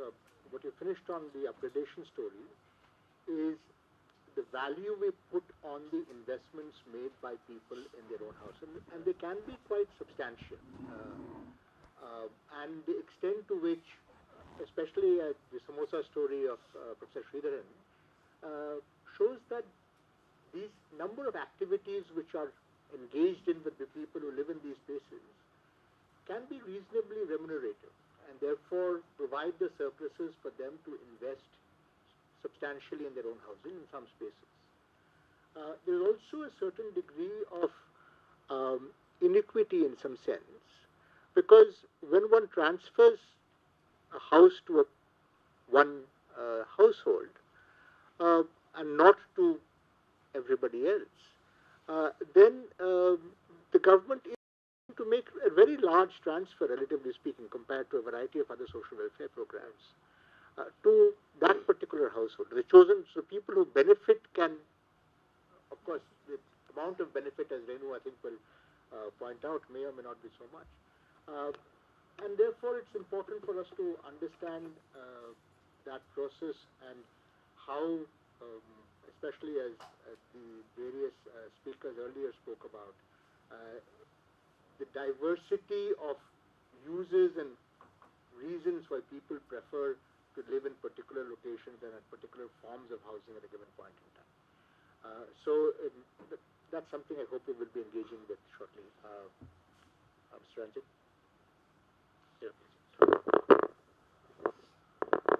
Yeah, let me start with kind of confessing, because first thing, thanks for calling me here. This room has so much of intellectual depth, both as a researcher as well as a street worker. I can see Mr. Dunurai right in front of me. So I find it completely inadequate to give any pearl of wisdom or any comment also which is sensible. I mean, that's one of the signs when I get nervous, I start dressing very formally. So, having said this, let me start with 2-3 things. I read the publication twice, actually. I quite liked it, and twice because I liked it, and second that I find it difficult to understand at many places, so I read it. And there are certain themes on which I would love to speak on this thing. First is that the whole concept of right to city. And I speak on different levels. The first level is where it comes to the federal policy level, or the policy level of Government of India, or even at the state government level. The second is at the implementation level, where you handle the project, you are still a government servant, you are handling a project. And third is actually at the level where people are there, you are interacting, the government and people interface, and at that level, which is completely at the street level. As far as the right to city is concerned, if you look at the federal level, the Constitution of India is very, very clear on that. And I think we have established it right in 1947 that, I mean, everybody has a right to city in India. It is a fundamental right in India enshrined in our Constitution saying that you can go and stay anywhere, take occupation, and residence anywhere. We are quite different from China where you have to take a permit to come and work in city. So that understanding is very much there at the senior level in the government. Now, second it comes is that, and I will give three challenges on here. The first is that if you want to design a progressive scheme, or you want to look at the scheme which has been the most progressive at the federal level, then I would say go through the guidelines of Rajiv Awas Yojana. It is impossible to find a scheme more progressive than what can be designed by any government agency, perhaps anywhere in the world. The second challenge I will say is that if you want to look at the commitment of the government to provide housing to everybody, then look at the level of the commitment that is made by the Prime Minister by Housing for All. Unfortunately, this is something which is verifiable. Because 2022 comes and there is everybody in government is quite afraid. I mean, to 2022 it gets verified. It's not so easy. You say that I am saying that black money is finished and you are saying it's not finished and you keep on fighting. On housing, if you say that I need to provide housing to everybody, the government has somehow set itself a target which is quite verifiable. And third is that you can see some of the sign of this when you look at the budget, the way the budget has been made, and as Partha just said, the amount of transfer which is there in this thing, a massive increase in the budget for the rural housing in the present budget from 16,000 crore to 23,000 crore. So if you look at when in a research document, when you say state or government, I do have a problem. And the problem is that the government are very layered one. So the government at a senior level, government as a kind of a policy level, I think there has not been major doubt in India that the tenure, the people must be given a tenure. In fact, one of my friends, Kirti Shah, he told me just after Rajiv Awas Yojana that the government doesn't even know that what good thing it has done. It has promised itself to give tenure right to everybody in slum. And then I can tell you the story that what happened thereafter. In Ministry of Housing and Urban Poverty Alleviation, there was a concept that we were framing what is known as the Model Act. Because housing is a state subject, the states were supposed to be kind of making the legislation for providing the tenure right. And in that conference, in which we got the representative from all the state government, except for the state of Bihar, all the representatives said that we are willing to provide the tenure right to the slum dweller. I mean, this is a fact. I've been part of that meeting. I've seen this meeting, and we all went very happy home that now the problem of slum we have solved. And in 2009, the President of India said that India will be a slum-free state for after 5 years. We were very happy. Now, when we look at the kind of the scheme design, the state was supposed to provide the projects. So when you look at provide the projects, we found that Rajiv Awas Yojana did not attract project at all. And in Planning Commission, we had a serious crisis because on one side we were saying we need some lakh crore for housing, and everybody asking us, but where is the absorption? So if there is no absorption, nobody is asking for a project. So the first thing that we dropped in making the Rajiv Awas Yojana 2 was to remove that whole concept of providing tenure right by saying that this is a reform which is allowing, not giving us the project.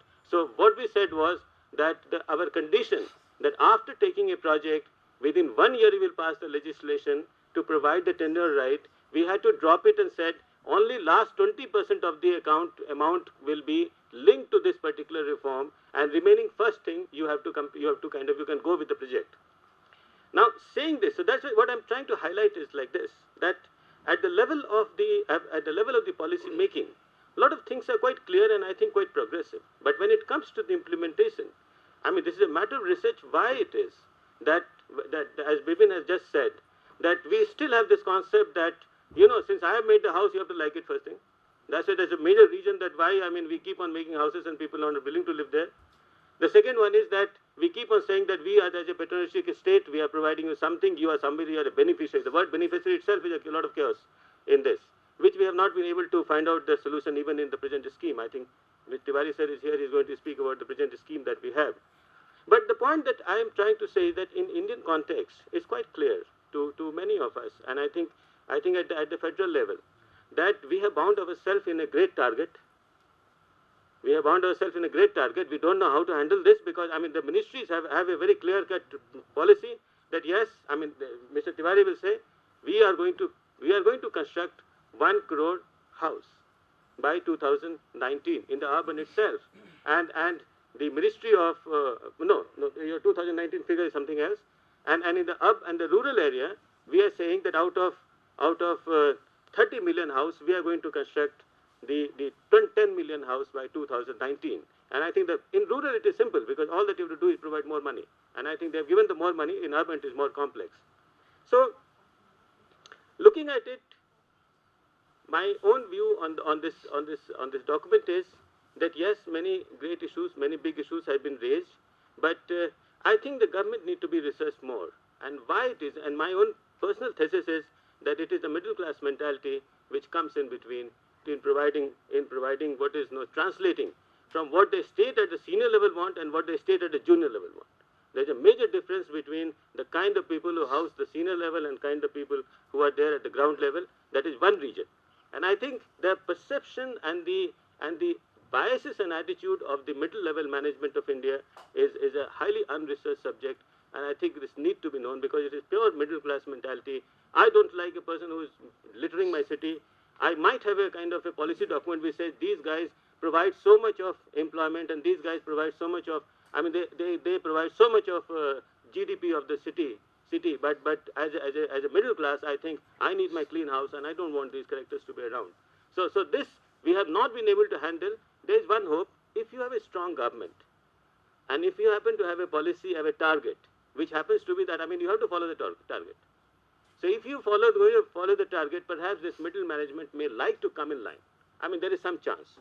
There is some chance that this middle management may like to come in line. The second one is where you look at the slum rehabilitation through land-based financing, which is, I mean, we felt that it was not a bad idea because the government has been given all kind of choices. A good part of the experience that we had in Ray has been incorporated into the new design.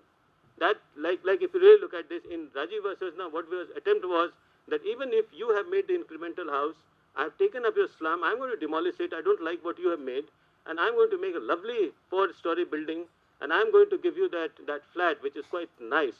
And that is my Rajiv Yojana. When we said in our planning commission file, government neither have the capacity nor the fund to kind of go through this kind of program. But then we went with this program. Now in the present, if you really look at the housing, Pradhan Mantri Housing Yojana, especially for the urban area, there's a lot of emphasis on the beneficiary-led construction. There's a lot of emphasis on the incremental improvement in the houses. The only thing that seems to be missing, and that is in my opinion a low-hanging fruit, is that there's nothing where you can improve the services within a slum. Whenever we take up this issue, what happens is that the normal the stock reply that this can be done through convergence of the different schemes. He just said, the convergence of different scheme through the Swachh Bharat mission, I can make toilets. Through other thing, I can make every other thing through the street lighting. I mean, we have a scheme for everything. Through Amrit Yojana, we'll do that. But actually, from pure economics point of view, whereas making housing is a private decision, creating a services within a community is a public good, and I think somebody has to provide the money because on its own it will never come. So that is the major gap area. I have been given a task right now. I've just joined Niti Aayog after leaving this for some time, and I have been the first large program with the government is asking for a very thorough evaluation, and I'm heading the evaluation of Niti Aayog. The first thing that came was, please evaluate the Prime Minister Awas Yojana. So this is a reflection of the commitment. I'm not going to present a very rosy picture at all. What I'm simply saying is that as Rajiv Awas Yojana was a reflection of commitment, similarly the present Pradhan Mantri Awas Yojana is also a reflection of commitment at a senior level. The only advantage vis-a-vis Rajiv Awas Yojana in present thing is that now we have set up a target which is quite verifiable, and I think we have to find a solution to that. So I'll stop here at this stage, and I think we'll take other question after that. Sure. Tiwari, to sort of, there's a lot of that's on your plate at this point in time that Mr. Ranjan seems to have moved across. So Thank I'll you, let Partha. you take that up. Good afternoon, everyone. I think while taking on from what Mr. Ranjan has said, I'll support him fully, but to generate a discussion, I would like to put a slightly contrarian view, because what we are rethinking here is not only neighborhoods or their precarity, but I think in effect we are rethinking democracy itself, because it has been quite fascinating and intriguing to come across so many concepts being floated around in this book. So effectively, we are discussing the nature and content of how this process of participation, of governance, of neighborhoods, that is coming into actual play. And it would be instructive if we examine the issue from the Indian perspective, because as he said that housing is a right in that sense, but the constitutional it did not make local self-government in urban areas as an obligation. It was only for the panchayats, and there is no specific mention of municipalities, except in the entry 5 of the state list, I think. So it was only in with the Constitutional Amendment Act of 1992 that the explicit role for ULBs was envisaged, with delineation of specific functions and their roles. But the conformity legislations across states, they still vary.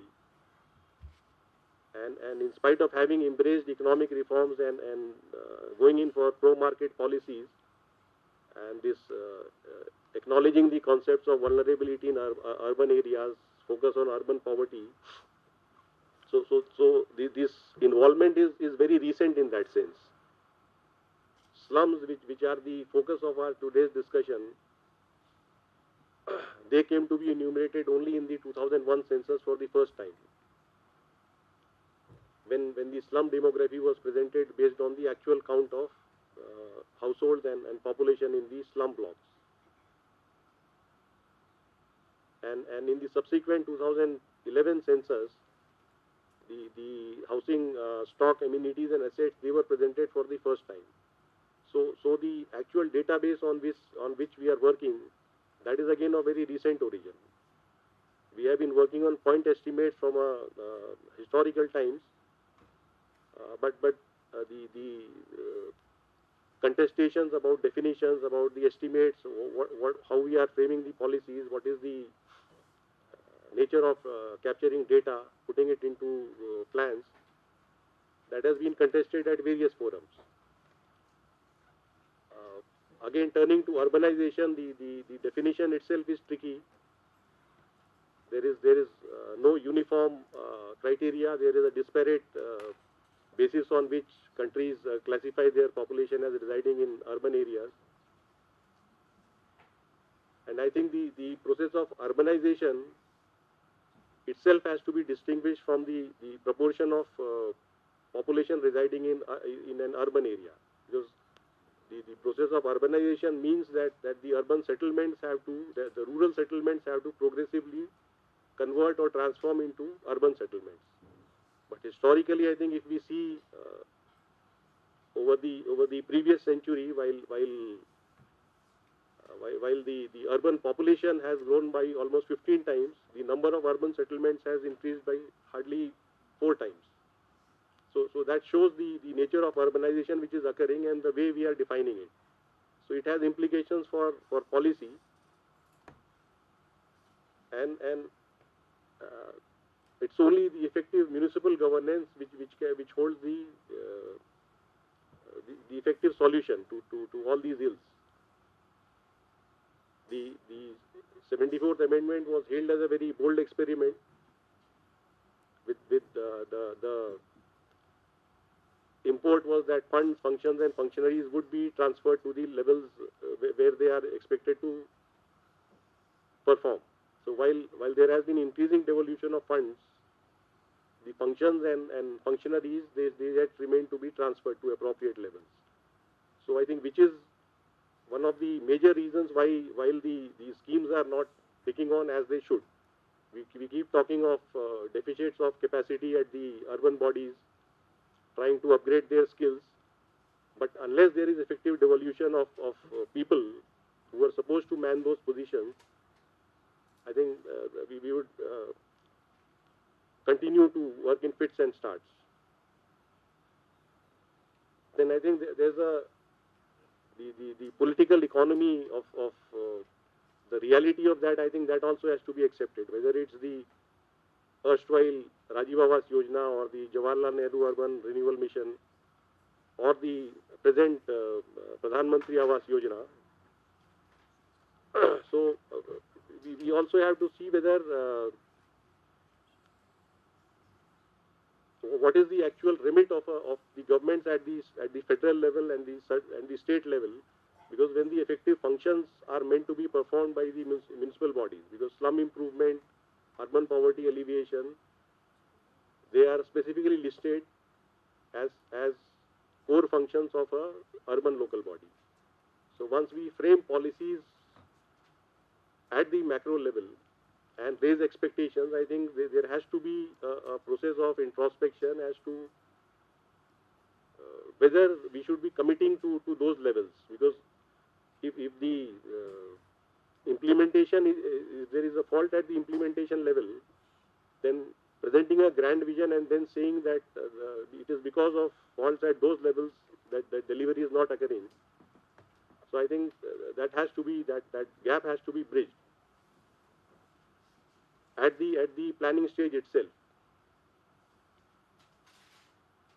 Then I think the issue of the nature and scale of problems that we encounter, because given the diversity of the nation, like UP would be, in terms of area, it would be somewhere close to Brazil. So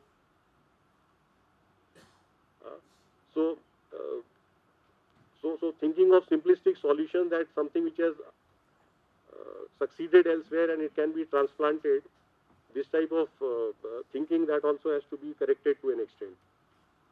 Then as Mr. Ranjan said, housing is definitely a private good. So that also leads to this problem that we face, is that the shortage or the lack of administrative statistics on which to work on.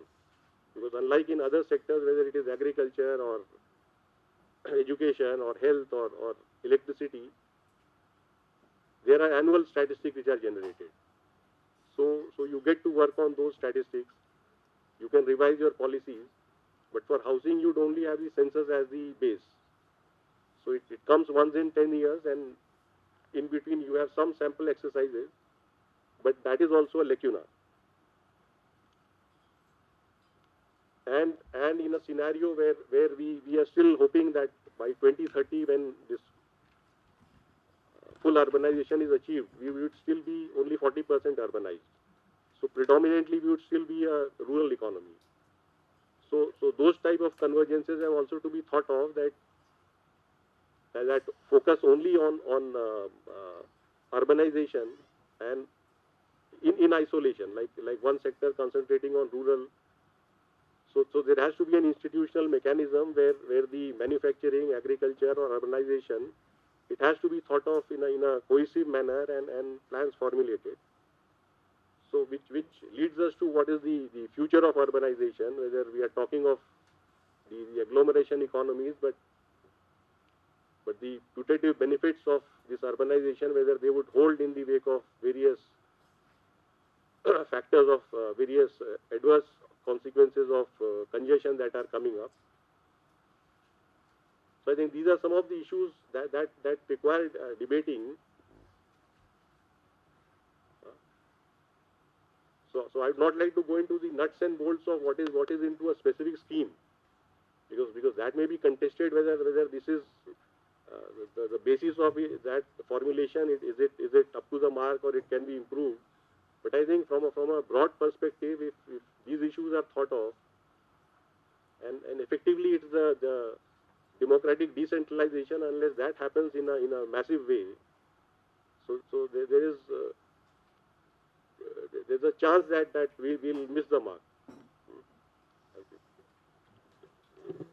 you.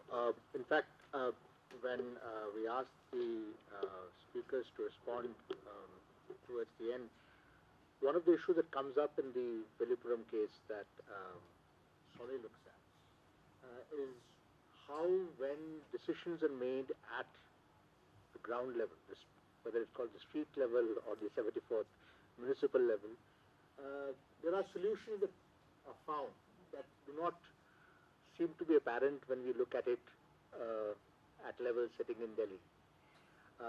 And that speaks also to your story about it's not only just the difficulty of replicating learnings from other parts of the world, it's also difficulty of replicating learnings from within India itself, given the diversity that we have. And in that sense, the approach of cooperative federalism, which this government seems to have adopted, if it is followed through in full measure, could perhaps hold out some hope in terms of how to take some of this stuff forward. Whether or not it's being will be followed out, and whether it'll get people will fall back into old tendencies of centralization is something that is still to be looked at. But that's one of the issues that could be possibly discussed. So, Renu, we've heard a lot about how things should be and could be, but maybe we could then talk about what things are at the moment. Thank you. And I don't think that conversation can happen in 3 minutes, but I'm going to try and keep it short and crisp. I think what I'm hearing around the table is that urbanization is a paradox. There is good urbanism, that's what we've always been told. And then there is this bad urbanism, which is about precarious and neighborhoods, unequalness, fringiness. So this whole precarity and the fact that, there is a depth to this precarity. It's not just about physical precariousness, it's not just about spatial precarity, but there's a depth to it, and there's a longevity to it. There's a length to it, and when and how long it takes for us to deal with this precariousness.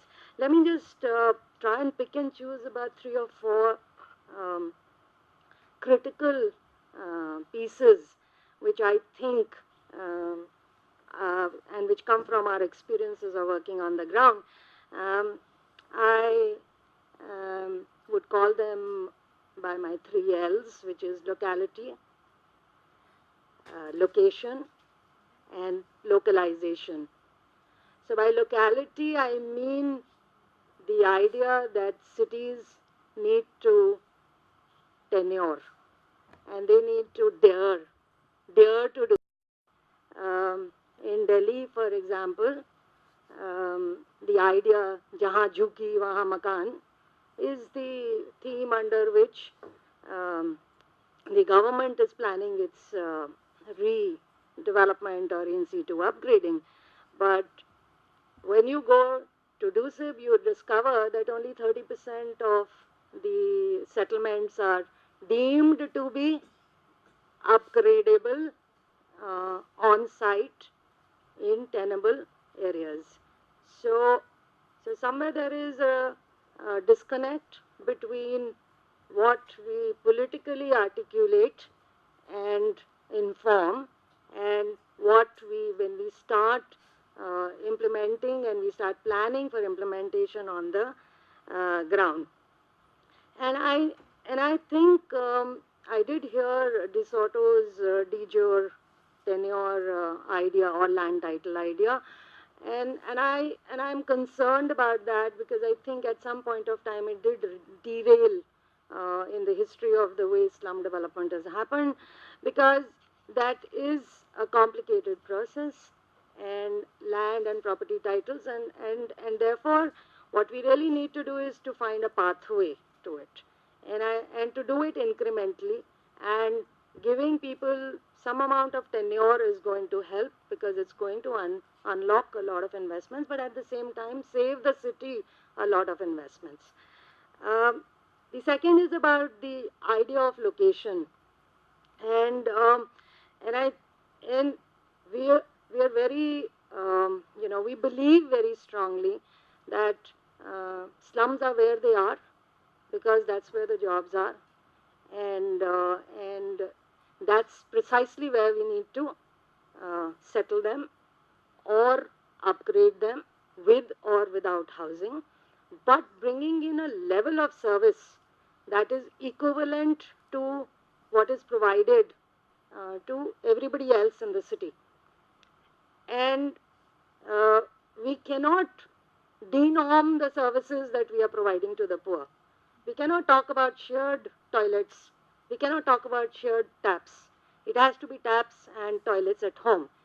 And that brings me to my third point of localization. So if that means we need to de-engineer some of the solutions, and there are many examples within Cure Zone work and across the city where we have decentralized systems, we have simplified the networks, we have provided treatment systems on site and near the settlements. I think it's from the where are you approaching your problem from? And I think if we can just flip this over and not begin with the idea that the state needs to build the housing for the poor, and the fact that people do their own housing, and that we need to enable them to do that housing. We need to enable the environment in terms of access to land at appropriate places, at affordable prices, with financial with access to finance. I think that's the enabling environment, and I'm concerned about the housing. And since you're going to be evaluating the PMAY, just for your information, GNNURM, 2 years back I looked at the figures, and only 50% of the housing that was planned to be built was actually built, and only 15% was actually ever occupied. So what's your metric? What is your metric? Is it about the number of houses that are going to get constructed, or is it about the people who are going to live there, or is it about whether those people are being able to have a livelihood in the spaces that they are going to be living?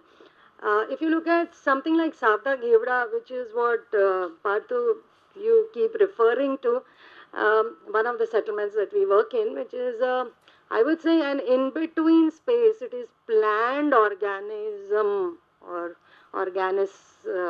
I don't have a word for it because it was planned, but it was organically developed by the people themselves. 50% of the houses have actually changed hands. This is going to be off the records for DUSIP. Please don't go around trying to evict those who've replaced them. But the fact is that people do sell and come away. We have to recognize the fact, and also the second fact is that the people who have the eligibility documentation or the legitimacy are the people who get the second lot of housing, because we are not in a way, we have no system by which we are screening those who have been housed one time. So you get house for you, and because there are a lot of tenants, that is why you don't get a lot of eligible beneficiaries. And I agree with you, the word beneficiary needs to be redefined. Just because we are an organization that considers itself communitarian, I just take a couple of minutes to talk about the idea of participation. And I think it's there in every document, but it comes as a footnote, and it's not even expected that there would be any participation. But the most challenging of that is that there is no pathway. If you are genuinely doing any participation, there is no pathway by which the ideas of the people actually get incorporated into the plan itself. And the reason why we don't have the pathways is because there is a historicity to how development is happening in cities. There are minds, there are deep biases and mindsets, and there are rigid systems that do not allow the contracting systems, the financial accountability systems, all those things that we've put in place to prevent leakages from happening are actually also preventing the fact that uh, we cannot look at the diversity of a settlement, and we are unable to plan for that diversity. I think participation has been romanticized a lot, and I think organizations like us, even we don't believe we've reached the ladder of Einstein's participation to the top of the rung. And in fact, halfway through, I think even organizations like us are facing the challenge of empowered communities who then, have their own set of, who get an energy of their own. And then, they create, while they create gatedness within the community, they also don't accept the fact that there is an interlocutor or an intermediary between them and the state. I think participation itself, the tyranny of participation, I think we need to re-examine that. I'm going to stop here and come back later. Thank you. Lots of interesting ideas on the table. But a lot of this essentially, I think one of the core issues that Renu brings out is in some sense, the fact that one of the core issues that has come up throughout the morning has been the need for diversity. And what Renu brings out is how difficult is it for formal government systems with high degree of oversight to actually build diversity into their approaches. Diversity essentially, automatically, to my mind, involves a certain element of discretion. And for some reason, we have, over time now, come to a point where we tend to equate discretion with corruption. And this is one of the issues that I think would need to be addressed up front if we are to adopt a more place-based or localized sort of approach to the issue of precarity that we are talking about. But the floor is now open, and I'm sure there are many questions. We'll go a little over, not too much. So I'll leave about 5 minutes at the end for the main presenters to respond. So maybe I'll pick up about 3 or 4 questions, and then, or I'll actually pick up a round of questions, and then, and if we can keep those questions short, that would be wonderful put together. Yes. Let me begin by taking the youngest and the. So go ahead. Okay, thank you so much for a very interesting panel discussion. I have a couple of points to make. So when we look at the state and its role, it's very important to look at it not just that it's not just the executive, but also the judiciary, which comes into the picture. So the number of PILs that come in, the way the cases are, plugged together, it's very important to look at that. And when Mr. Ranjan was mentioning about the middle class management, it's important to see that the kind of PILs that have been coming in, and how Gertner has talked about, the rules by aesthetics. So it's not really illegal, but what looks illegal, that becomes an important issue. And also we've seen how the idea of decentralization has come in each of these presentations. And also, the recent MCD elections, for example, that are coming again, very different things matter to different people. So the contesting claims, it is actually contrary, and it's hard to then club them all together. And so most importantly, I'll come to my own work, wherein I look at informality. not just with respect to only settlements and housing, but also very importantly work. So just to give an example, the battery rickshaw pullers, which have had a very problematic legal trajectory. Even today, the licensing regime is not something that we know is uniform or achieved. So precarity, when we talk about precarity and insecurity, doing field work with them, I found how they have to actually sleep on the rickshaws. So, it's very much part of their lives and very much part of the night and the same work which then translates into the lives as well. So that it doesn't get stolen. So and then if it gets stolen, they can never reclaim it back, because it's very easy to paint it back in different ways and then get it. So, or maybe how ma'am mentioned about, the idea of where settlements are. So if evictions take place, say, my work with the vendors show that if from CP they will be removed, and so the idea of rehabilitation and compensation needs to be relooked. So if you're saying that you're providing them either employment or housing elsewhere, then is that feasible is very important question. So when they said that we will be, put to Lakshmi Nagar, some settlement, some locality, the vendors, you don't so they say that there's no customer that's going to ever come to them. So it's very important that it needs to be looked at as a holistic framework, and not just, so informality and precarity cannot just be looked at either with respect to settlements or enterprises differently. So that's one of the feedback. Precarity of work and precarity of neighborhoods and the extent to which they interact with each other. Yes, please go ahead. Please. Yeah. It's me. I'm the oldest. 82. I'll try to make a question of it. I won't make a big speech like you say, ask a question. So I have worked most of my life with deputy secretaries, but from outside the government, and joint secretaries and so on.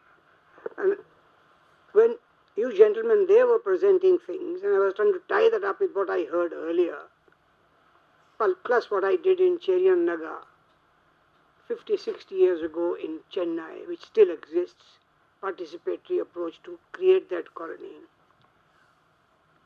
Today, I hear the word diversity. Today you have a scheme made, and within days there are Romeo squads implementing it. That's happened in UP. Or there's Gaur Rakshaks. That immediately happens. So I was struck when I was thinking all this. How do you tie up with a fantastic sounding policy, PMAY? How do you put it on the ground? The policy maker should evolve a method with each of the states and their cultures, and create squads of kind who know what participation is through the NGOs and through those people who build their own homes by buying plastic sheet to start with and ending up with a aluminium one. We were that way when we came from Lahore. It's the first time that we built our house after my parents went away. I made one room for my mother, but she couldn't last. So we are in Gurgaon, we could buy that land. So overnight I am a crorepati. Everybody there is a crorepati. But our neighbors, a young lady who is from Bengal, takes from us 6 weeks leave. She spends 4 months in Bengal to get back and say, oh, loan nahi mila. The same policy. She was going because this loan was available for her to start building the house, but she'll make her money in Gurgaon. And I was saying to myself, if she's going to live here, her daughter is married here, and so on, why can't they get that peace where they are living now and build their house? Because there is no participation. The brown Englishman has taken over. Who makes the policies don't get implemented. I have seen this through my own life. Our family's life. I worked in Faridabad during my holidays from St. Stephen's because I didn't want to be a burden on our family. My parents had 6 children, so I would go out for the day or for 2 months in the hills to do work camping and so on. Sir, my humble plea to you is, research will never get utilized. I worked with Bijit Ghosh, who was once upon a time in the School of Architecture, who with me used to work on the ground. Participatory approaches will happen if the system that we are all a part of starts creating those squads with each state government. We have a municipal body which is not taking over the colonies we have been living in. I've been living in Gurgaon for the last 20 years. They are not in a position to take over because the state wants to have centralization. It will be done only from Chandigarh. Now for once, after that many years, they have created what they call the Metropolitan Gurgaon Development Authority. Why has it come about? Because the minister concerned, who is handling urban development as well as defense, connect them if you can, he is interested because he originally wanted to be the chief minister of Haryana. He's a turncoat from Congress to BJP and was able to push this through somehow. So this MGDA has been created, but it will still take some time before the municipal system of Haryana, which like all other states by and large, is not decentralized. We use all these phrases, all these words, but they are all a hoax. It is Participatory participation and all that business. I mean, there is even sort of 2 levels of participation. Both of them I've seem said to a be hell of a lot, sir. I didn't want to create a speech of sorts, but I still ask a question. Why don't we create it? Gentlemen, you It is, I think, inspired me to say this because you have been doing very good work in the sense that you are aware what is wrong. Why can't we create those elements in Bengal or in Haryana and so on who will implement this policy? The system doesn't know how to get the money absorbed. So it gets absorbed the way you said it, sir. as you can see, the 50% goes here length and 50% of time that goes there. elapses between I beg your issues pardon. is pretty long, but the problem issues don't seem to change very much. And I think it's a useful perspective for us to think through and to extend to sort of also reflect on, do we really want to solve the problem? And I'm not as we have a target, and we shall see what targets can do. Let me pick up. Yes, I will come back to them. So let me pick up some people from the back and allow me the thing to moderate the place, please. If you could just come up and use one of the microphones because this is being recorded. Yes. I'm Ashok Lal. I'm practicing architecture in Delhi. Agnes had pointed out issues to do with land ownership and land policy being as one of the core things that seems to come in the way or cause this perpetuation of precarity. And we mentioned on the other side a push for using land as an economic resource in urban development. I have a feeling, and I would like our 2 gentlemen from government to advise us on this, that the same minister who heads the 2 ministries, housing and urban poverty or alleviation on one hand, and urban development on the other hand, seems to be riding 2 stallions heading in different directions.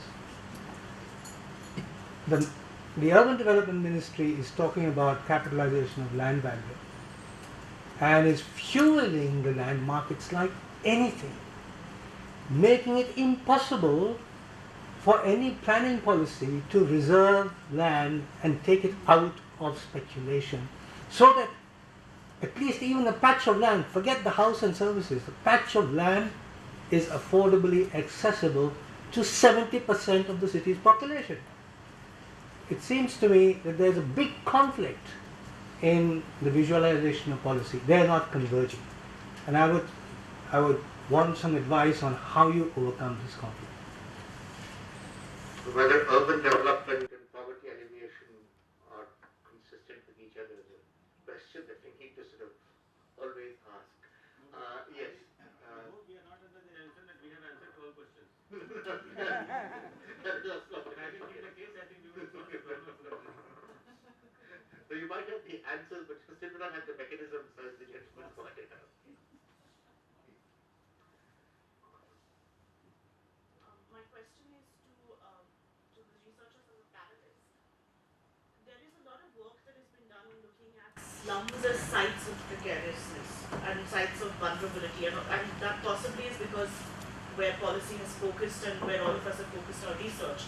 But we are also now beginning at CPR to explore spaces of transition. So to us, it doesn't really matter whether it's 30 or 40% urbanization, but to look at those spaces and see how spaces are transforming. There are mixed spaces where you find a combination of rich to poor people, and these are possibly slum-like in the making. And would a housing policy or rental housing policy or just basic attention from the government, from urban planning, change that? So can we identify sites that would be precarious in the future because there's policy that's not focusing on them because they're not obviously poor, is my question. Thank you, Kim. One of the issues which came up in the urban land panel, which Anias referred to yesterday and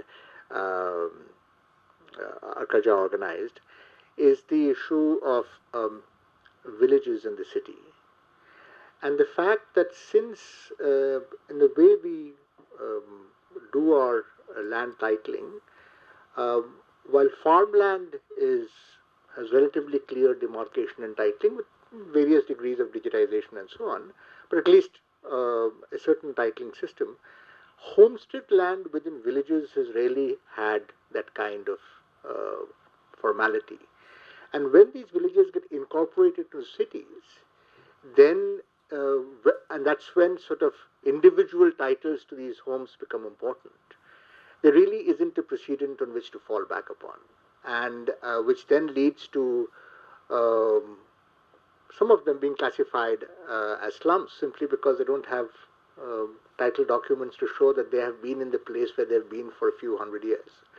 And that is the transformation of the village into a slum rather than a village into a city. And this is just one of these quirks in which governance sort of moves across in various ways and turns policy into precariousness. But we have had, gentleman's been waiting patiently for a long time, so please. I am Katfalia, and as one person said, he is the oldest one. I thought I am the one. I am 91. Secondly, I have been in practice right from the villages to the state government, central government, and international organizations, and also in Thailand and other places, with regard to land and water use. And the question is, our population is now likely to be about 1600 million by the year 2050. Land and water still remains the same, but reduced since we did the last study. The study which was actually done with regard to land and water and agriculture was in 1975 by the National Commission on Agriculture, which most of the people have forgotten. They gave a lot of good statistics and suggestions. I was working with them, and we projected for the year 2000 and also 2025. But up to those projections worked all right till 2000. But after that, due to faster industrialization, urbanizations, and other factors, it has increased much more. So, and then due to climate change now, we have to consider as to what we need. The fact is, we all talk of the potential. Yes, we want to give a house to everyone, but you must know the number, how much land is required, how much water is required, how much is actually available.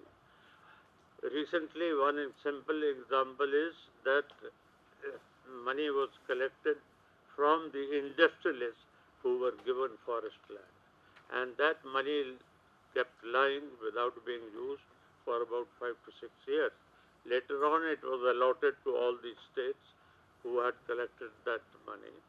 And now, Odisha and other places, they tried to find the land, they couldn't find the land to replant.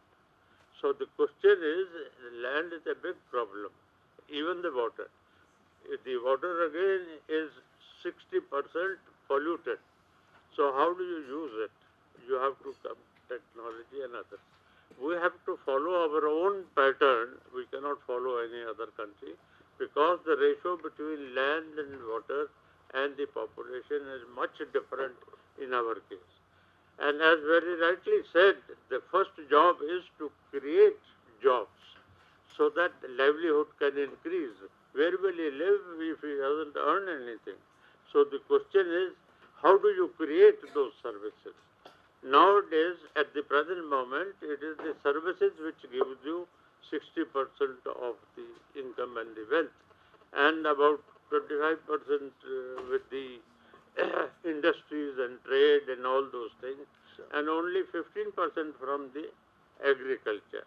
So we have to keep all these factors in mind in order to find out the real requirements and not the potential. We have plenty of potential that way. But the question is, now we can have to use a different technology. The last century was based on agriculture and livelihood was there. But now the things have totally changed. So therefore, our way of thinking and making progress has to be different. We hope we'll be able to do that. Just one minute. About the participation and implementation, they are the two biggest problems, but our method of doing it has to change. We can't use the method which we used 20 years back. It will not work. So we have to think of doing something different in a different manner to achieve all these. So let us keep it in mind of the total picture and allot the land and identify those which can be done. We have a lot of statistics, but it has to be analyzed and allocated, regulated, not just allocated or forced on, but in a proper balanced manner so that we can have the socio-economic growth which we all want for everybody. Thank you. Thank you. I mean, the limits of growth are evident to anybody who visits the banks of the Yamuna in Delhi. So, we have, I'll take one question here, but actually 3 questions. I'm going to give each of you 1 minute each, and I'm going to sort of shut people off. So, I'll begin with you, sir, but that's a minute, and since I'm right next to you, I'll be able to take away the... Thank you. Forgive me, sir, but I found that, I'll speak quickly. I found that the focus is sometimes on wrong issues, because issues of maladministration, poor planning, class bias, corruption, such issues don't greatly exercise the minds of people in India. It is the issues of caste and regional identity which exercise people's minds and which shape the politics. If the discussion on housing and urbanization had been framed in the context of these identities, it would have been useful. In the absence of such a context, the discussion is a bit arid. One could make practically an identical presentation for Karachi, Lahore, or Dhaka, for Cairo, Manila, or Jakarta. Change the proper names, and the discussion will fit practically every third world country. So I find the focus on some of these issues a bit of a distraction. India is unlikely to be, a Singapore or Scandinavia with that degree of rationality tomorrow. These problems will continue, and one expects them to continue. So the focus, discussion is a bit arid. Thank you. Whether or not how Indian is the whole issue of precarity as, and how global is it? I don't know. Does it relate to, does the caste in the community relate to the kind of diversity and complexity of communities in these slums that Veronique spoke about? Possibly. And possibly one could, would there be possible a politics that will overcome them? We shall see. So 3 questions right across me, and since I'm right here, I now have a timer on my watch. So please.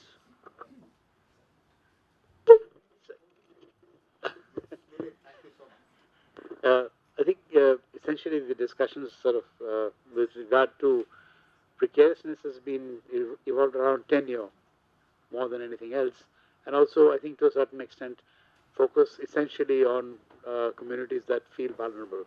Now, I was hoping that somewhere you mentioned that there would be this discussion about plan development and people feeling kind of even precarious in those neighborhoods. I think what Ms. Costa is going to talk about was essentially resettlement colonies. And there you have a situation where within the planned environment, and therefore the factors then become more physical and social, which then also leads not just tenure, because tenure is there, it's permanent, but I think the discussion did not focus on, maybe the research hasn't gone in that direction, and precariousness then can be then probably widened to cover areas which involve social and physical aspirations more. Yes. Thank you.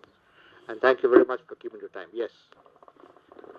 Thank you very much for a very vivid description of the neighborhood. But my question, when I was hearing the entire, gamut of the discussion, we are the most populous country. We are the second, and we have a housing problem for the people who are upcoming.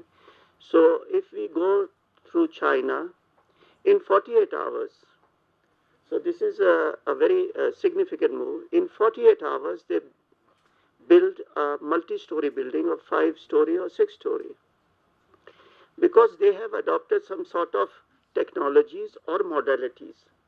But in India, we are fighting on the various issues. You can name an issue and the issue will crop up. So what is the modality on which we are working for an affordable house? Yesterday I was listening to the Venkataya Naidu, he said 17 million houses will come up. Then I listened to Amitabh Kant, he says we must have a housing which can be not according to PWD, it could be according to the locals. So where are the modalities of the working of affordable houses? Thank you, sir. Thank you. Well, this is the first time I'm asking a question here. Well, I've been in the service and I've lived in 9 countries, served in 9 countries. I've come back to India and I'm attending CPR meetings with great interest. But one fundamental thing which we learnt as students, which we've seen being implemented in countries ranging from Canada till Sri Lanka, is that urbanization is urbanization of the rural area, not further urbanization of the urban area. I think that is our problem. We seem to concentrate on improving, quote unquote, facilities in the urban areas, not improving the facilities in the rural areas. Urbanization, I think, correct me if I'm wrong, is urbanization of the rural area, not of the urban area. Thank you. Thank you. Final question, Dunu. The question is, the urbanization of the rural areas is an interesting story. We're happy to take that off. I have 3 observations here, and I'll come back to a question for the speakers.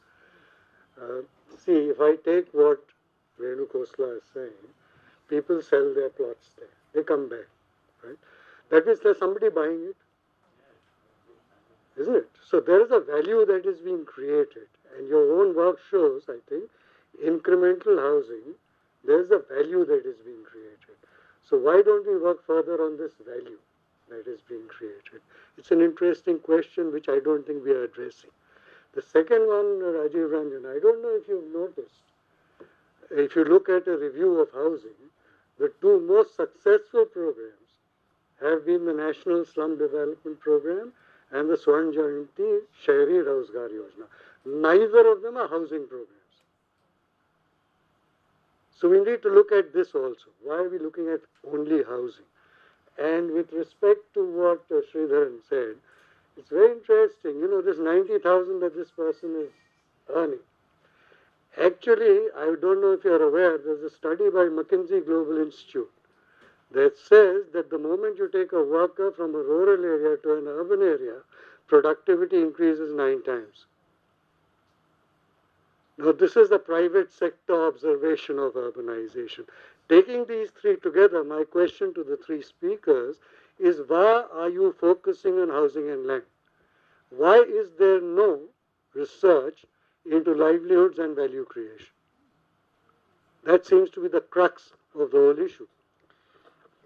With that comes full circle, because we moved first to the question of the precarity of work to the whole idea of what is the issue of livelihoods.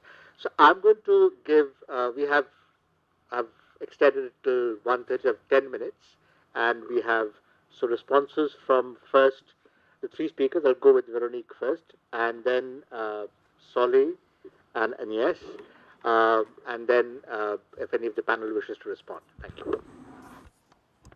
Well, I think I will just, in fact, the only question which was really raised was by Dono, and I would like to reply to that, to the issue of, well, taking into account job and livelihood. I completely agree. Well, it was due to lack of time that I could not elaborate, but I think also one of the reason for the failure of the opposition to some of the, well, resettlement or rehabilitation projects is that in the mind of the, well, those who have conceived it, that's why they focus only on the shelter issue, and it comes also, the issue of information comes again, because it's not only that the dwellers of a specific settlement don't have proper knowledge, proper information of what is going to happen to them, but it's also that the government doesn't take enough time maybe to collect proper knowledge about the needs of the people, and if they were doing that, and their needs not only in terms of shelter, but the shelter also cannot be disconnected from access to livelihood. And we see also not only in the position, well, this is, you could say, flagrant in case of resettlement in faraway peripheries, but even in case of in situ rehabilitation, or you could say then the access to employment is preserved. But for many people who are more engaged in informal occupation or kind of manufacturing activities at home, resettlement or rehabilitation in flats in multi-storage building may not be adequate for them. And I also agree with Renaud that well, the issue of participation, we have to be careful that it doesn't become a kind of tyranny, and I see to which book you are referring to. Thank you. Solly?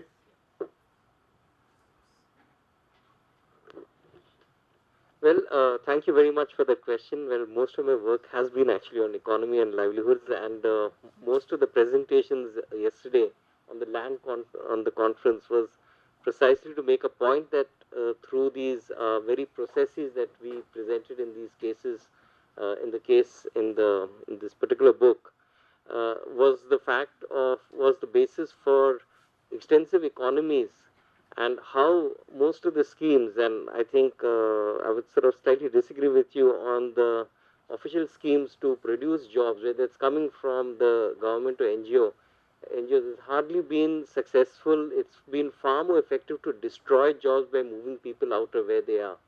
And I think much of the early work on upgrading was politically pushed by, you can see Bush's work on when he was talking about the BDA, rather the Delhi Development Authority politics was precisely pushed because people wanted to be in places where there were jobs. So I think when you're talking about slum upgrading, you're basically actually talking about jobs. It's a land issue, and that brings me. So I just want to make that point, that to really emphasize that. I mean, it's actually substantiating a point even beyond housing. The other point I just want to make, and I think that came up in one of the questions earlier about the two. I think Ashok Lal, pointed it out.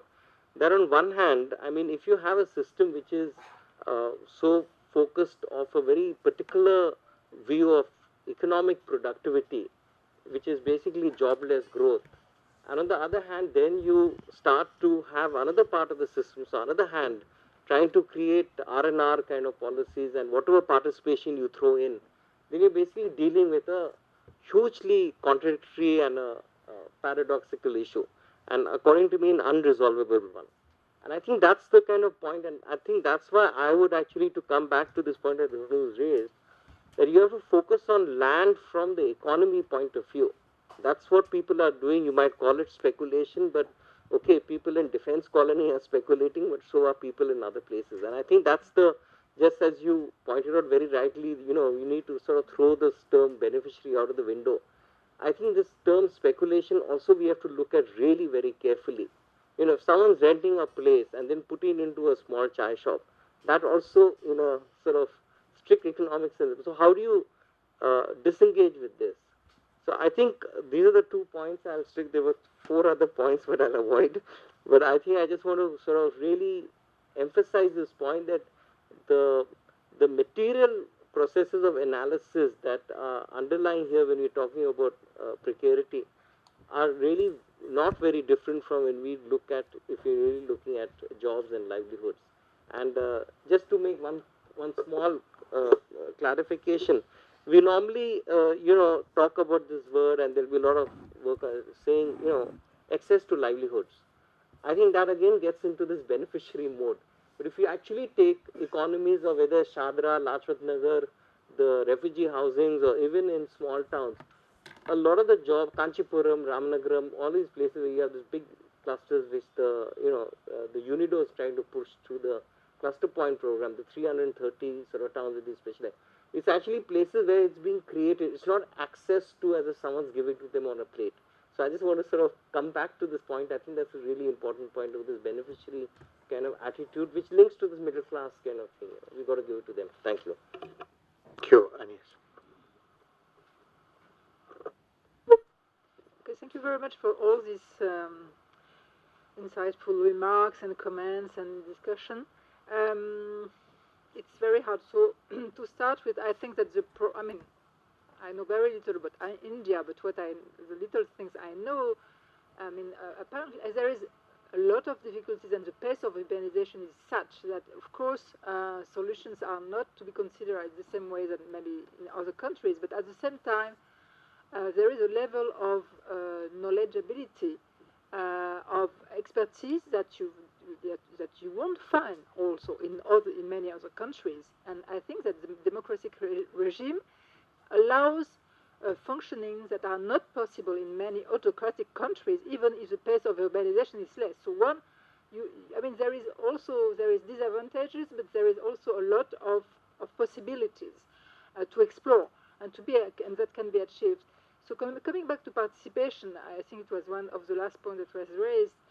Okay, participation is part of the right of the city, but participation is not only something that has to be declared by state authorities, local authorities.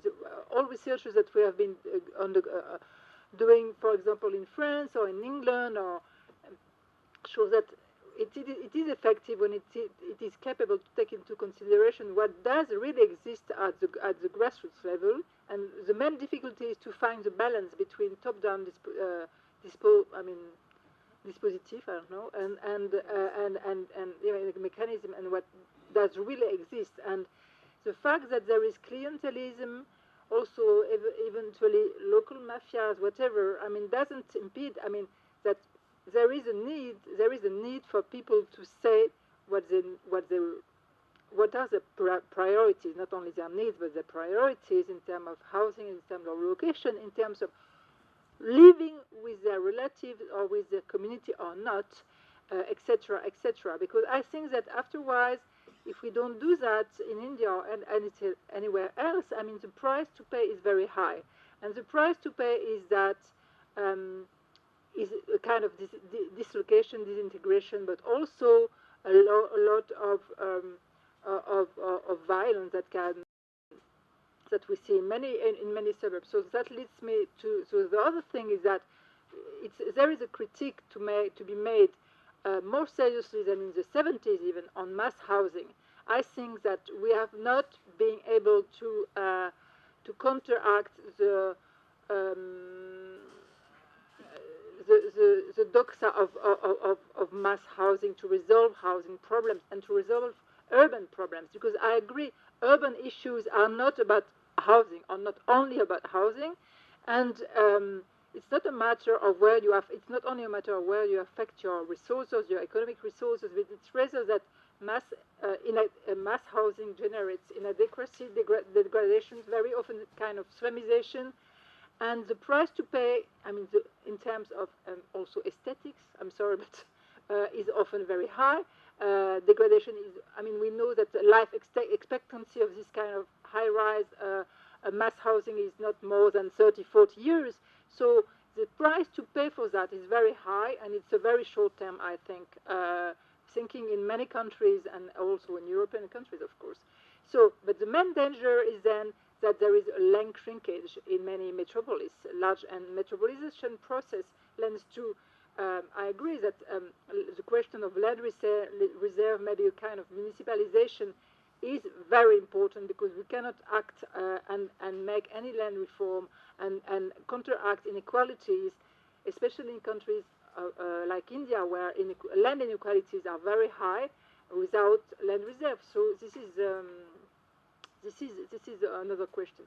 And then just to finish with that, you spoke a lot about population, relocation, etc.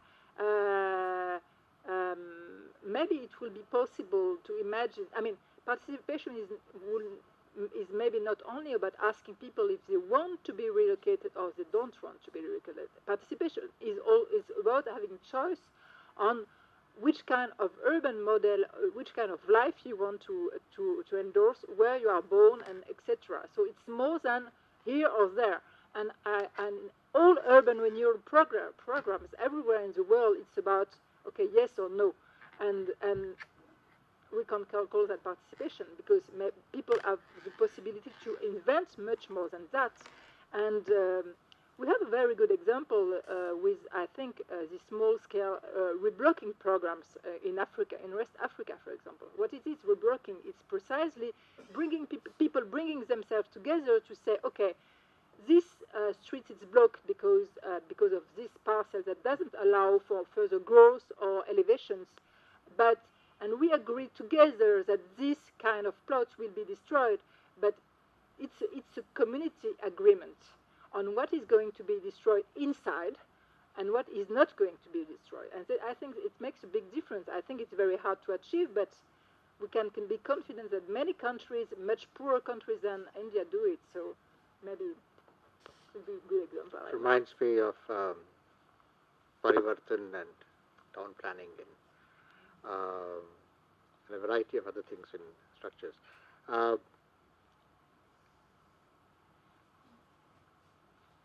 Any of the themes that the panel would like to pick up on is... Before the time runs out, let me speak for 1 minute. I hope that in the present architecture of this scheme, we are not leaving with the impression that whatever was the mistake in the past has been repeated. I mean, I'm sounding optimist. The mistake in the past was that if you leave it on a state and you leave it on the kind of allow, then the chances of non-in situ rehabilitation rises. And therefore, the whole question in Rajiv Awas Yojana was that how do you make it more stringent to define the tenability of a particular thing, whether the slum can be rehabilitated there or not. In the present Prime Minister Awas Yojana, the whole concept of slum is there, that is only one vertical. The entire effort at the same time is also on the providing of the credit and providing of the beneficiary-led approach, which essentially are in the mode of in situ development, essentially. Because if I'm a beneficiary and I want to have incremental housing and I can take loan, then I can improve my situation. And what Mr. Dunuroy says, that why is it that only housing? The whole system is, if your statement is quite valid, if the housing is a non-in situ development, then of course it's quite valid. But if it is a in situ improvement, then the whole concept of the livelihood remains intact, isn't it?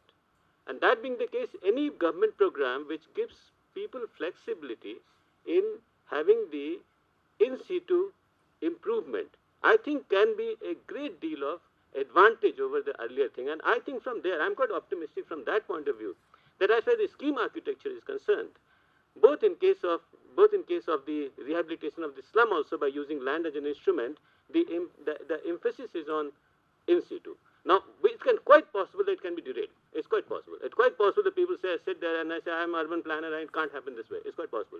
But then there's a role of the civil society and all evaluation agencies to find out whether that's going to happen or not. But as long as we consist on in situ, I think, and allow people to build where they want and provide an enabling information framework through credit and through assistance, then I think the situation seems to be better than what was earlier. I mean, that's what I feel. Right. We'll take all discussions outside for, it's a reasonably good lunch outside, let me assure you. Vipin Saab, looked like you wanted to...